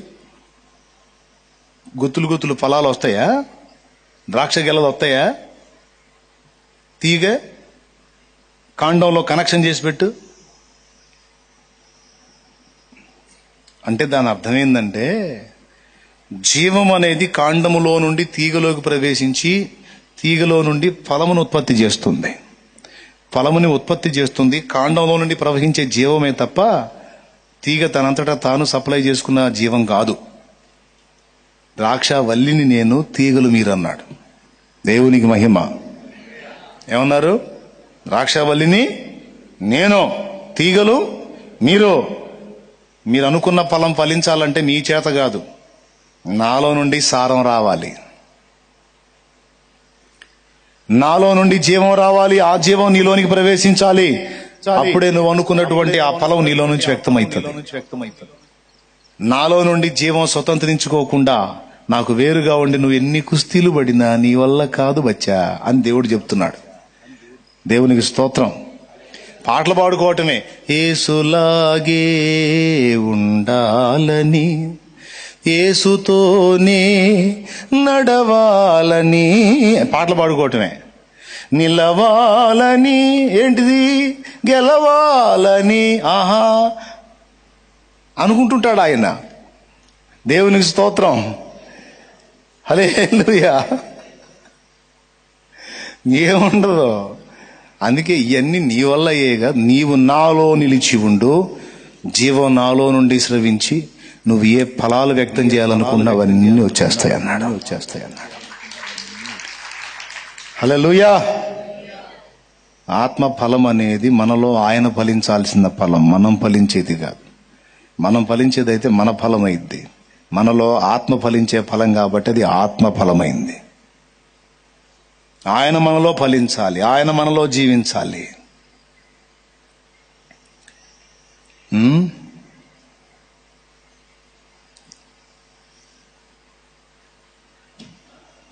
ఏదో పాట ఉంది, రకరకాల పాటలు ఉన్నాయి దీని గురించి. కాబట్టి ఎవరు మనలో జీవాన్ని స్రవించాలి, ఎవరు మనలో ఉండి ఆ ఫలం ఫలించేటట్టు చేయాలి. లేకపోతే ఆయన మనలో అలాంటి చర్య చేయకపోతే మనం పైన చెప్పిన కాని ఫలాలే ఫలిస్తాం. దేవునికి మహిమ. కాబట్టి ఇప్పుడు చెడ్డ క్రియలు మనం చేసి రేపు న్యాయపీఠపు తీర్పులోనికి వెళ్ళి అక్కడ గద్దింపులు తిరస్కారాలు ఎదుర్కోకుండా దేవుని యొద్ద సన్మానం పురస్కారం పొందుకోవాలి అంటే ఇక్కడే దేవునితో లింక్ అయి ఉండాలి. దేవుని జీవం మనలో స్రవించాలి. ఆయనలో మనం, మనలో ఆయన. నా శరీరము తిని నా రక్తము త్రాగు వాని యందు నేనును నా యందు వాడును నిలిచి ఉందుము. పాట పాడతాం. నాలో నీవు నీలో నేను నిలచి కలసి పరిశుద్ధ అది అదేలే పాట. మీకు తెలియదు ఏముంది? స్తోత్రం చెప్పండి, స్తోత్రం చెప్పండి, చెప్పండి, గట్టి చెప్పండి. తర్వాత ఇంకొక మాట కూడా చదువు తల్లి. అయిపోయింది. జీవము గల తండ్రి నన్ను పంపెను గనుక నేను తండ్రి మూలముగా జీవించుచున్నట్టే. ఈ మాట చాలా జాగ్రత్తగా గుర్తుపెట్టుకోవాలి. నేను తండ్రి మూలముగా జీవించుచున్న ప్రకారము నన్ను తినువాడు నా మూలముగా జీవించును. దేవునికి మహిమ. నేను తండ్రి మూలముగా జీవించుచున్న ప్రకారము నన్ను తినువాడు నా మూలముగా. అది యేసయ్య భూమి మీద జీవించాడు మనుషుల్లో మనుషుల్లాగా. సామాన్య జీవితం జీవించాడా? అసాధారణ జీవితం జీవించాడా? సాధారణ జీవితమా అసాధారణ జీవితమా? పెద్దగా చెప్పండి, మీకు దండం పెడతా. సాధారణ జీవితమా అంటే అందరిలాగా బతికాడా? రివర్సు. అందరూ పాపానికి బానిసలు అయితే మొత్తాన్ని జయించాడు ఆయన. జయించలేదా? జయించకపోతే పాట ఎందుకు పాడుతున్నాం మనం? జయించిన నీవు నా పక్షమై ఉండగా జయమిచ్చు నీవు. పాడుతున్నాగా. జయం జయం జయం పొందకపోతే పాడుతున్నావా? అరే భూమి మీదే ఉన్నాడు, మనుషుల్లో మనిషిగా ఉన్నాడు, మనం ఎదుర్కొంటున్న శోధనలన్నీ ఎదుర్కొన్నాడు, కానీ జయ జీవితాన్ని కలిగి ఉన్నాడు. చేప నీళ్ళలో బతికిద్దా, ఒడ్డును బతికిద్దా? పెద్దగా చెప్పండి, తొందరగా చెప్పండి. ఒడ్డు తీస్తే చచ్చిపోయిద్దా? గట్టిగా చెప్పండి. చచ్చింది, డౌట్ లేదు అందులో. మనిషి ఒడ్డును బతుకుతాడా, నీళ్ళలో బతుకుతాడా?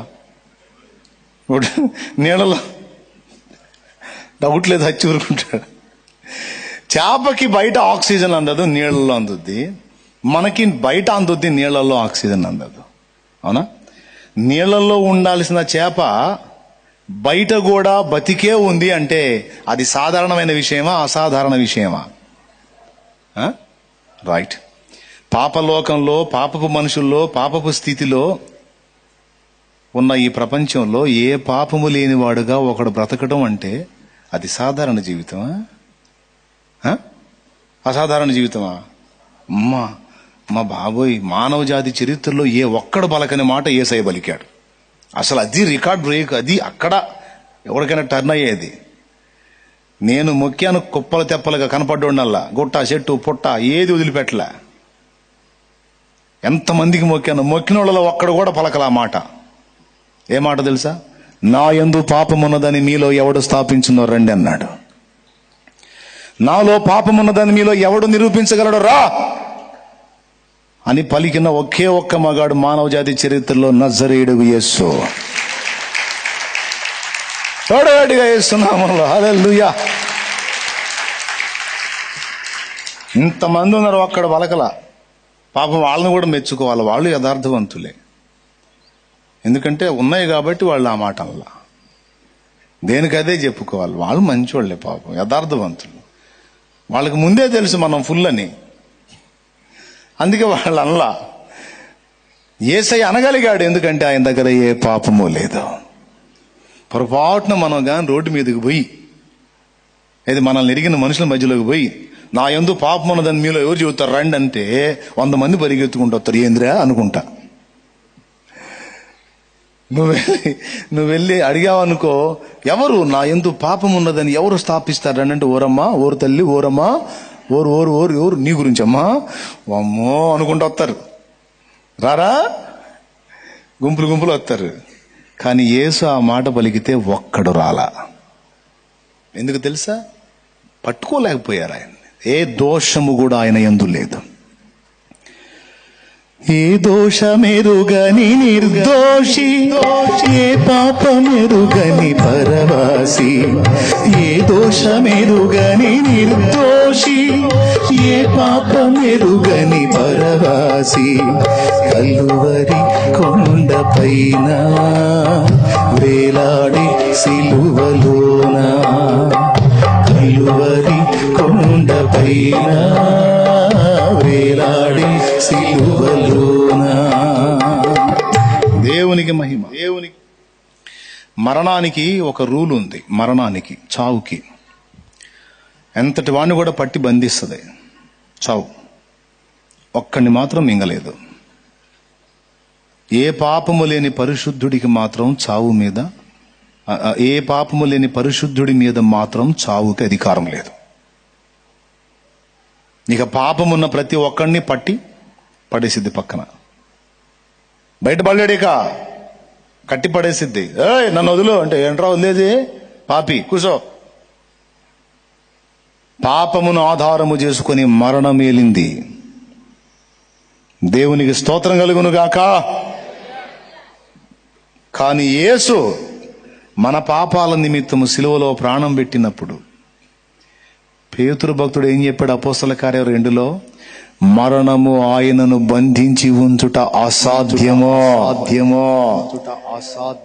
జరగదది. ఎందుకు జరగదు అంటే అందరిలాగా ఆయన పాపి కాదు, పరిశుద్ధుడు. మరణము ఆయనను మింగి బంధించి ఉంచలేకపోయింది. మరణాన్ని చీల్చి, మరణపు గుండెను చీల్చి 3వ నాడు పునరుద్ధానుడై తిరిగి లేచాడు. లేచినాడురా, సమాధిని గెలిచినాడురా. యేసు లేచినాడురా, సమాధిని గెలిచినాడురా. దేవునికి మహిమ.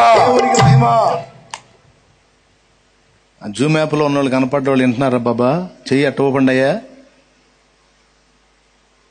అందరు లైన్లోనే ఉన్నారా? రైట్. చావును గెలిచి తిరిగి లేచినాడు అంటేనే అదే సాక్ష్యం. పాపం వీసుమంతున్నా పట్టుకొని కూర్చోబెట్టేది. ఆగక్కడ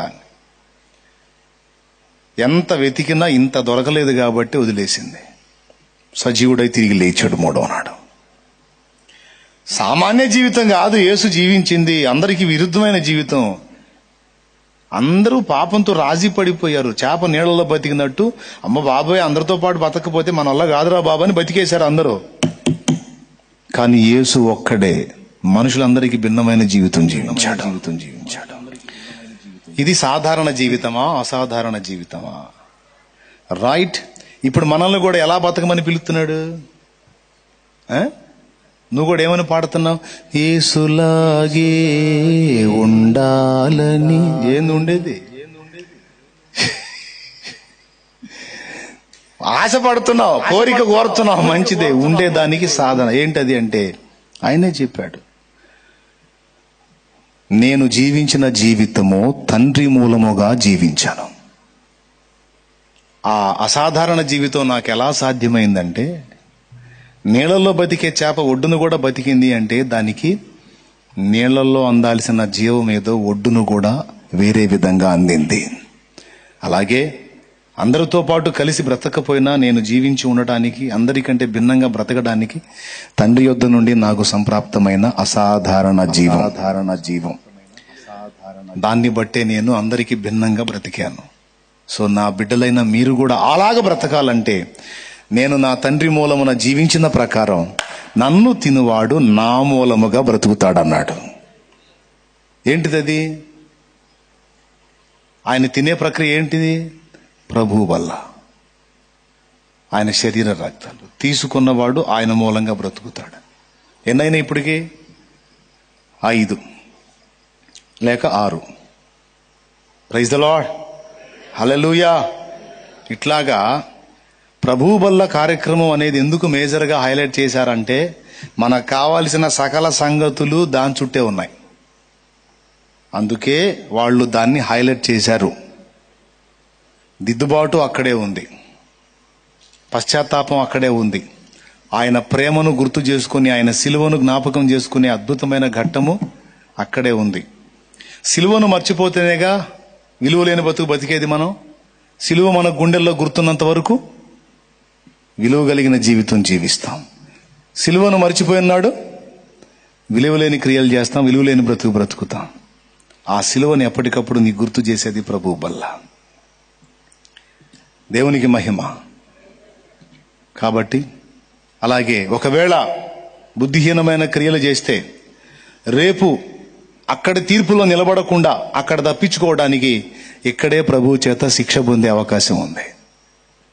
చూడు 1 కొరింథీ పత్రిక 11వ అధ్యాయం 30వ వచనం చూడు. మీకు అక్కడ తీర్పులో ఆ శిక్ష కావాలా, ఇక్కడే 2 దెబ్బలు తింటారా దేవుడి చేత? చెప్పండి చెప్పండి. ఇక్కడే 2 దెబ్బలు తింటారా, అయితే అక్కడికి పోయినాక ఎప్పటికీ ఇబ్బందికరమైన పరిస్థితికి వెళ్తారా? అక్కడ ఆ పరిస్థితి ఎదుర్కోకుండా ఇక్కడే అవసరమైతే ప్రభు బల్ల దగ్గర అయోగ్యంగా చేయవేస్తే దాన్ని ఆధారం చేసుకొని శిక్షించి నిన్ను సరి చేసుకొని దారిలో తెచ్చుకుంటాడు. అది కూడా అక్కడే ఉంది ప్రభు బల్ల దగ్గర. చూడు 30 వచనం. ఇందువల్లనే మీలో అనేకులు బలహీనులను రోగులనై ఉన్నారు, చాలా మంది నిద్రించుచున్నారు. అయితే మనలను మనమే విమర్శించుకుని ఎడల తీర్పు పొందకపోదుము. మనము తీర్పు పొందిన ఎడల లోకముతో పాటు మనకు శిక్షా విధి కలుగుకున్నట్లు ప్రభు చేత శిక్షింపబడుచున్నాము. అది లెక్క. లోకంతో పాటు మనకు కూడా తీర్పు రాకుండాన్నట్లు ముందుగానే ప్రభు శిక్షించి లైన్లో పెట్టుకుంటాడు. దేవునికి మహిమ.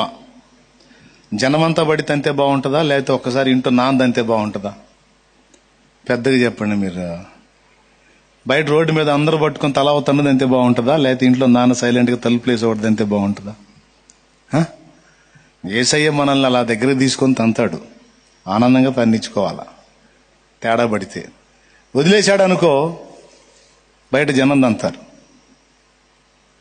ఇది మన నాన్న వదిలేస్తే అంతేగా. చిన్నప్పుడు మన పిల్లల్ని మనం తన్నకుండా వదిలేసామనుకో, ఎట్ట పడితే అట్ట పెరుగుతాడు. పెద్ద అయినాక అందరి చేత తన్నులు తింటాడు.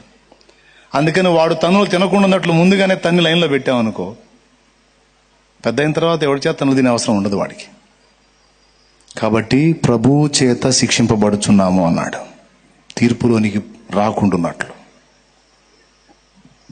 శిక్ష బల్ల దగ్గరే, విమర్శ బల్ల దగ్గరే, దిద్దుబాటు బల్ల దగ్గరే, సిలువ బల్ల దగ్గరే, అసాధారణ జీవం బల్ల దగ్గరే, నిత్య జీవం బల్ల దగ్గరే, మనలో మనకు వచ్చే జీవం, దైవిక జీవం బల్ల దగ్గరే. ఎన్ని ఉన్నాయి చూడు, అయిపోలా, ఇంకా ఉన్నాయి, టైం లేదు. కళ్ళు మూయండి, మోకాళ్ళు వేయండి, ప్రార్థన చేద్దాం, ఎండ అదిరిపోతుంది. ఇన్ని ప్రయోజనములు ఉన్నందున అందరిని పిలిచి బల్ల ఇచ్చి పంపించాల్సి వచ్చింది. ప్రార్థన చేద్దాం. ప్రేమగల తండ్రి, ఈరోజు నాతో మాట్లాడావు. ఇంకా బల్లను సమీపించేటువంటి భాగ్యం కొంతమందికి పొందలా.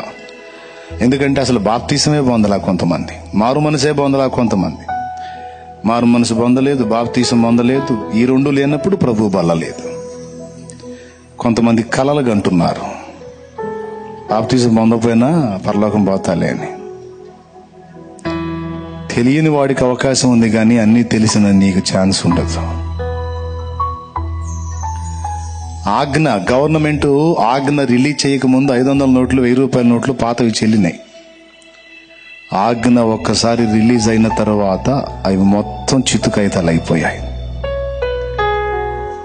కాబట్టి దేవుడు ఈ సువార్తను నీ దృష్టికి తీసుకురాక మునుపు నీకు అవకాశం ఉంది, కానీ ఈ సువార్తను నీకు అందించిన తరువాత కూడా నువ్వు విధేయత చూపకపోతే శిక్షలోకి వెళతావు.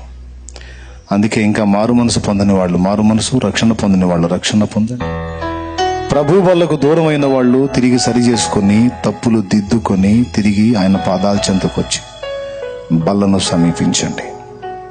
మీరు ఎంత నిలబడాలని తిప్పలబడినా మీ వల్ల కానిది దేవుని పాదాలు ఆశ్రయించి యోగ్యమైన రీతిని బల్లను సమీపించి ఆయన శరీర రక్తములు తీసుకునడం ద్వారా ఆయన నీలో, నువ్వు ఆయనలో జీవించు.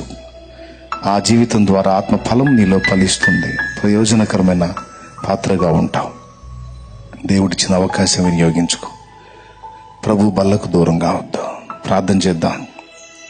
ప్రభు, ఈరోజు మాకు అవకాశం ఇచ్చినావు, స్తోత్రమయ్యా. 4 వారాలు లాస్ అయ్యాం తండ్రి. మమ్మల్ని కనికరించి ఈవేళ అవకాశం ఇచ్చినందుకు స్తోత్రము మా నాయన. మా బిడ్డలు ఇంకెవరు మిస్ అయ్యారు వారందరూ కూడా అందేటట్లు, నెక్స్ట్ వీక్లో అందేటట్టు సహాయం వచ్చే. ఇక మాకు మార్గం సరళపరచండి. నీ సహవాసమును మేము దూరం కాకూడదయ్యా, నీ సన్నిధిని దూరం కాకూడదు ప్రభువా. దూరం అయితే లోకం మమ్మల్ని స్నేహిస్తుంది, పాపం మమ్మల్ని ఆకర్షిస్తుంది. దానిలోకి వెళ్లకుండాన్నట్లు మేము నీలో నిలిచి ఉండినట్లుగా నీ సన్నిధి మాకు దూరము చేయవద్దు, సహవాసం దూరం చేయవద్దు. పరిశుద్ధుల సాంగత్యం ప్రభువా, నీ సహవాసం, కాపరి సహవాసం దూరం కావద్దు ప్రభువా. మాకు అనుగ్రహించు నాయన. అంతేకాదు నీ పరిశుద్ధ శరీర రక్తములు కూడా దూరం కానియొద్దు ప్రభా. మమ్మల్ని ఎప్పటికప్పుడు పురికొల్పు నాయన. రేపు తండ్రి నీకు స్తోత్రమయ్యా. ఈరోజు ఈ విషయాలన్నీ మాకు నేర్పినందుకు స్తోత్రాలు చెల్లిస్తూ మా బిడ్డలందరినీ మమ్మల్ని నీ చేతులకు అప్పగించుకుంటా యేసు నామములో ప్రార్థిస్తున్నాం తండ్రి. ఆమేన్, ఆమేన్. పరలోకమందున్న మా తండ్రి, నీ నామం పరిశుద్ధపరచబడును గాక, నీ రాజ్యం మాకు వచ్చును గాక, నీ చిత్తం పరలోకమందు నెరవేర్చినట్లు భూమి యందు నెరవేరును గాక. మాకు కావలసిన అందిన ఆహారం నేడు మాకు దయచేయి. మా పట్ల అపరాధం చేసిన వారిని మేము క్షమించడానికి శుద్ధ మనసును సుబుద్ధిని మాకిచ్చి మా అపరాధములు నీవు క్షమించు. మమ్మల్ని శోధనలోనికి తేక దుష్టి నుండి కీడు నుండి తప్పించు. ఎందుచేతనగా రాజ్యము బలము మహిమ శక్తి సర్వం నిరంతరం నీవైనావు తండ్రి. ఆమేన్. పిల్లరా,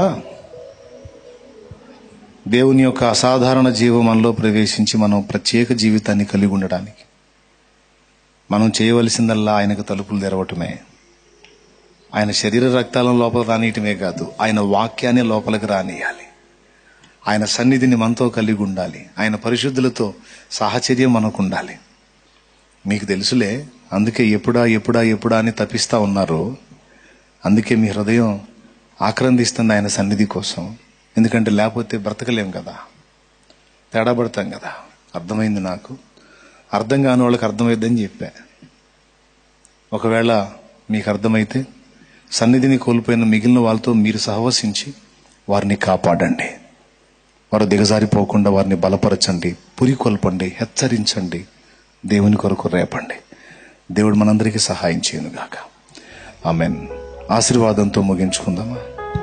మన తండ్రి అయిన దేవుని ప్రేమ, ఆయన ప్రియకుమారుడు లోకరక్షకుడైన యేసయ్య శాశ్వత నిత్య కృప, పరిశుద్ధాత్మ దేవుని యొక్క అన్యోన్య నిత్య సహాయ సహవాస సమాధానం సమకూడిన మనకు సకల పరిశుద్ధులకు సార్వత్రిక సంఘమంతటికి సదాతోడై మనందరం నిత్యత్వంలో చేరు పర్యంతము మనల్ని నడిపించును గాక. ఆమేన్. ప్రవేశ రక్తమునకు చే, ప్రవేశ రక్తమునకు చే, ప్రవేశ నామమునకు సంపూర్ణ విజయం కలుగును గాక. ఆమేన్. హల్లెలూయా, హల్లెలూయా, హల్లెలూయా, హల్లెలూయా. కూడిన మీ అందరికీ హృదయపూర్వక వందనాలు. జూమ్ యాప్ ద్వారా అందుబాటులోకి వచ్చిన వారికి, లైవ్ ద్వారా అందుబాటులోకి వచ్చిన వారికి మీ అందరికీ కూడా హృదయపూర్వక వందనాలు. దైవాశీస్సులు.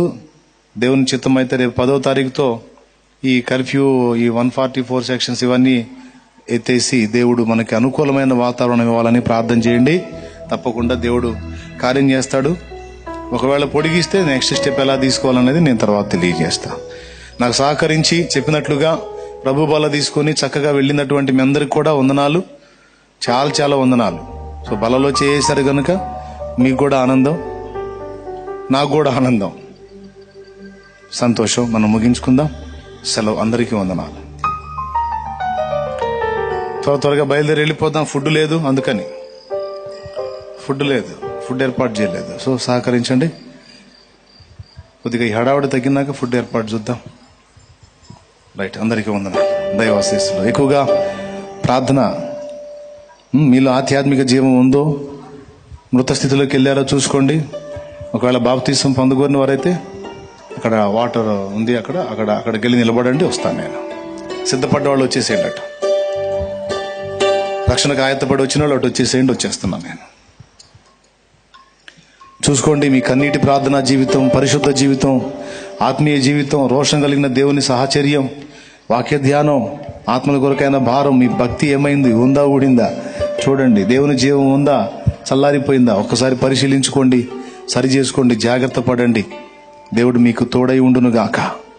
ఆమేన్. అందరికీ వందనాలు.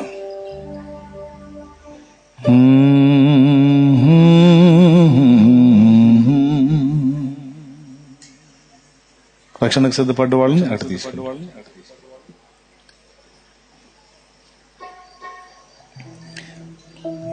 ఆనందమే పరమానందమే, ఆశ్రయపురమైన యేసయ్యా నీలో.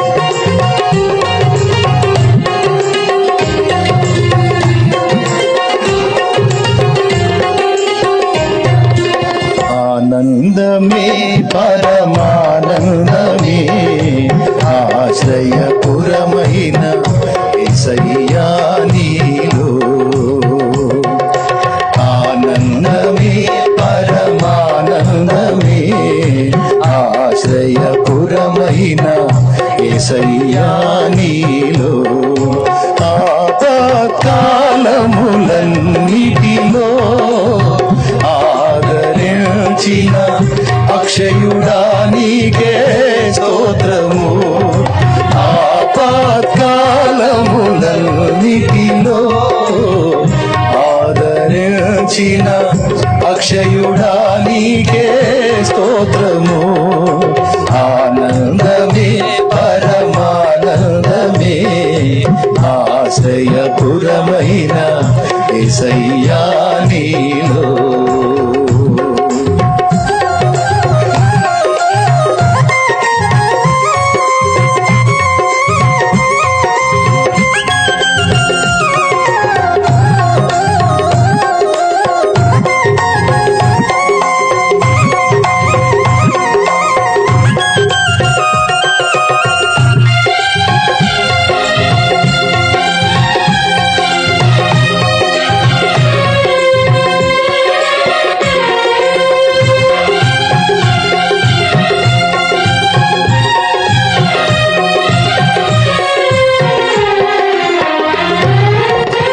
పచ్చిక గల చోట్ల పరుండ చేసితివే, జీవ జలములు రాగనిచ్చితివే.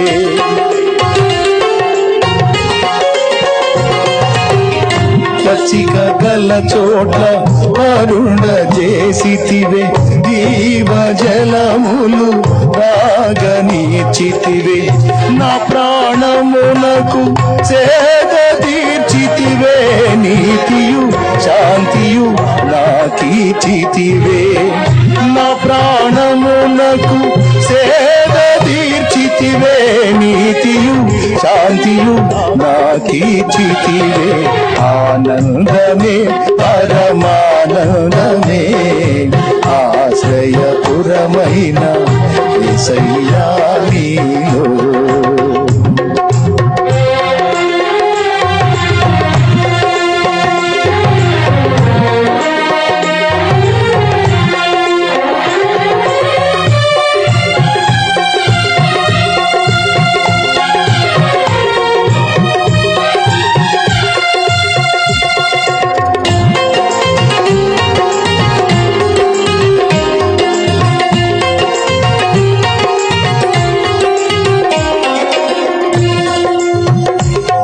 అంధకారపు లోయలలో నేను సంచరించిన దేనికి భయపడను.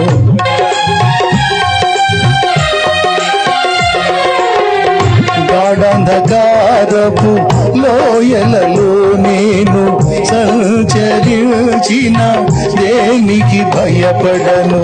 నీ దుడ్డు కర్రయు నీ దండమును అనుదినం అనుక్షణం కాపాడునే.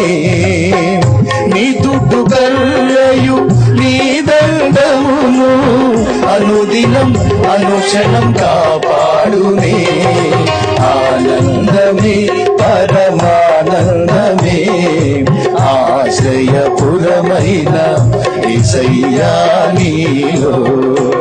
ఆనందమే పరమానందమే ఆశ్రయపురమైన యేసయ్యా నీలో.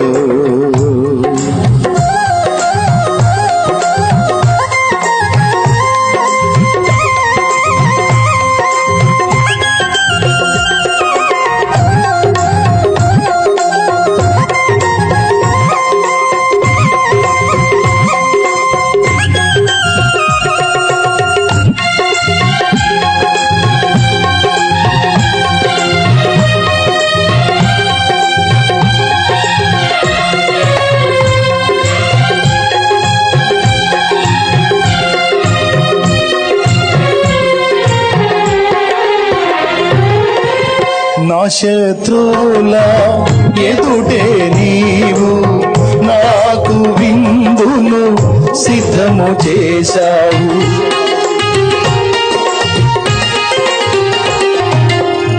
నా శత్రువుల ఎదుటే నీవు నాకు విందును సిద్ధము చేశావు. నీతో నేను నీ మందిరములో నివాసము చేసేద చిరకాలము. నీతో నేను నీ మందిరములో నివాసము చేసేద చిరకాలము. ఆనందమే పరమానందమే ఆశ్రయపురమైన యేసయ్యా నీలో. ఆనందమే పరమానందమే ఆశ్రయపురమైన యేసయ్యా నీలో. ఆపత్కాలములన్నిటిలో ఆదరించిన అక్షయుడా నీకే స్తోత్రము. ఆపత్కాలములన్నిటిలో ఆదరించిన అక్షయుడా నీకే స్తోత్రము. ఆనందమే పరమానందమే ఆశ్రయపురమైన యేసయ్యా నీలో. ఆశ్రయపురమైన యేసయ్యా నీలో. Praise lord, praise lord. Zoom app ద్వారా అందుబాటులోకి వచ్చిన వారికి, లైవ్ లో ఉన్న వారికి, నా ముందున్న వారికి అందరికీ వందనాలు. మీ చేత ఉంచబడిన నూనె కొరకు ప్రార్థన చేస్తాను. పరిశుద్ధ తండ్రి, విశ్వాసంతో బిడ్డలు చేతబట్టిన నూనె నీ శక్తితో నింపు. దాన్ని వినియోగించి ప్రార్థించుట ద్వారా స్వస్థత చేకూర్చు. అక్షయ జీవం, అసాధారణ జీవం మాలోనికి నీ ద్వారా ప్రవేశిస్తుంది. అప్పుడు మేము చేయలేనివి ఎన్నో చేయగలుగుతాం. మేము మానాలనుకున్నవి మానగలుగుతాం, చేయాలనుకున్నవి చేయగలుగుతాం. ఆ జీవం మాలోనికి ప్రవహించే మార్గాలు ప్రార్థనా జీవితం, కన్నీటి ప్రార్థనా జీవితం, వాక్య ధ్యానం, పరిశుద్ధుల సహవాసం. 4వది నీ శరీర రక్తములను తీసుకొనుట. ఈ ఇత్యాది సంగతులను గురించి ఈ వేళ నువ్వు అందించావు నా ప్రభువా. ఆ అసాధారణ జీవం స్వతంత్రించుకుని నీ బిడ్డలు మేలు పొందినట్లు వారందరికీ కూడా కృప దయచేయండి. నీ శక్తితో ఈ కార్యమును జరిగించము. యేసు నామమున ప్రార్థించి వేడుచున్నాం తండ్రి. ఆమేన్. అందరికీ హృదయపూర్వక వందనాలు, దైవాశీస్సులు. సెలవు తీసుకుందాం. దేవుని చిత్తం అయితే ఇంకా నేను తిరిగేటువంటి మందిరాల వీడియోస్ అప్లోడ్ చేయటం జరుగుతుంది. నేను ఏ రోజు ఏ ఊరికి వెళ్ళినా ఆ రోజు కానీ దాదాపు అదే రోజు వచ్చేస్తుంది. ఆ వీడియో మీరు చూడవచ్చు. ప్రార్థన చేయండి, ఆ దైవజనులకు ప్రోత్సహించండి. ఎందుకంటే అన్ని తెలుసుకోవాలి మీరు. ఇంకా చాలా పరిచర్య జరగాల్సి ఉంది. చాలా ప్రాంతాలు, గ్రామాలు, పల్లెలు, పట్టణాలు, అడవులు సైతం, మారుమూలలో, ఇతర రాష్ట్రాల్లో కూడా పరిచర్య విస్తరించాలి. సో ప్రేయర్ చేయండి. ఆ వీడియోస్ అప్లోడ్ చేయబడితే తప్పకుండా చూడండి. ఇతరులు కూడా వాటిని పరిచయం చేయొచ్చు. ప్రతి వీడియోలో ఒక అంశం, ఏదో ఒక ఉపదేశం చిన్నదో పెద్దదో చేసి ఉంటాను. అది మీ ఆత్మీయ జీవితానికి ప్రోత్సాహకరంగా ఉంటుంది. ఇది గుర్తుపెట్టుకోండి. ఆ తర్వాత ప్రార్థనా విజయాలు మీరు అన్ని జనులకి పంపిణీ చేయాలంటే సువార్తకు సంబంధించిన అంశాలు, దేవతలు మ్రొక్కిన దేవుడు ఎవరు అనే అంశం ఒకటి, గరుడ పురాణం చెప్పిన సమస్య, బైబిల్ చెప్పిన పరిష్కారం అనే అంశం ఒకటి. ఈ రెండే కాకుండా ప్రార్థనా విజయాలన్నీ కూడా అన్యులకి మీరు షేర్ చేయొచ్చు. ఎందుకంటే అవి విన్నప్పుడు అన్యులు వాళ్ళు ప్రార్థన చేసుకోవటం మొదలు పెడతారు. నేను చెప్పిన ఈ 2 ప్రత్యేక ఉపదేశాలు విన్నప్పుడు సత్యం తెలుసుకుంటారు. ఇక మిగిలిన ప్రసంగాలన్నీ కూడా విశ్వాసులైన వారికి, అవి అన్యులకి మీరు పంపిణీ చేయటం వల్ల పాపం వాళ్ళకి అర్థం అవ్వచ్చు, కాకపోవచ్చు. దాదాపు అర్థం అవుతాయి, కొన్ని అర్థం కావు. ప్రార్థనా విజయాలు అయితే తప్పనిసరిగా అర్థమవుతాయి కనుక దేవుని చిత్తం అయితే అవి కూడా మాట్లాడడానికి ప్రయత్నం చేస్తాను. ఖాళీ సమయం తక్కువగా ఉంది, తిరుగుతా ఉన్నాను అన్ని, అందువల్ల గ్యాప్ లేదు. సో ఏదో ఒకటి ఖాళీ చేసుకుని ప్రార్థనా విజయాలు కూడా మీకు అందుబాటులో తెస్తాను. సో ప్రేయర్ చేయండి. హెల్త్ కోసం, ఫ్యామిలీ కోసం, సంఘం కోసం ప్రేయర్ చేయండి. సంఘాల కోసం, నాయకుల కోసం. జర్నీల్లో ఎలాంటి కీడు ఇబ్బందులు కలగకుండా దేవుని కృపాహస్తం తోడుగా ఉండాలి. ప్రేయర్లో పెట్టండి. అందరికీ వందనాలు, శుభాలు, దైవాశీస్సులు. సెలవు.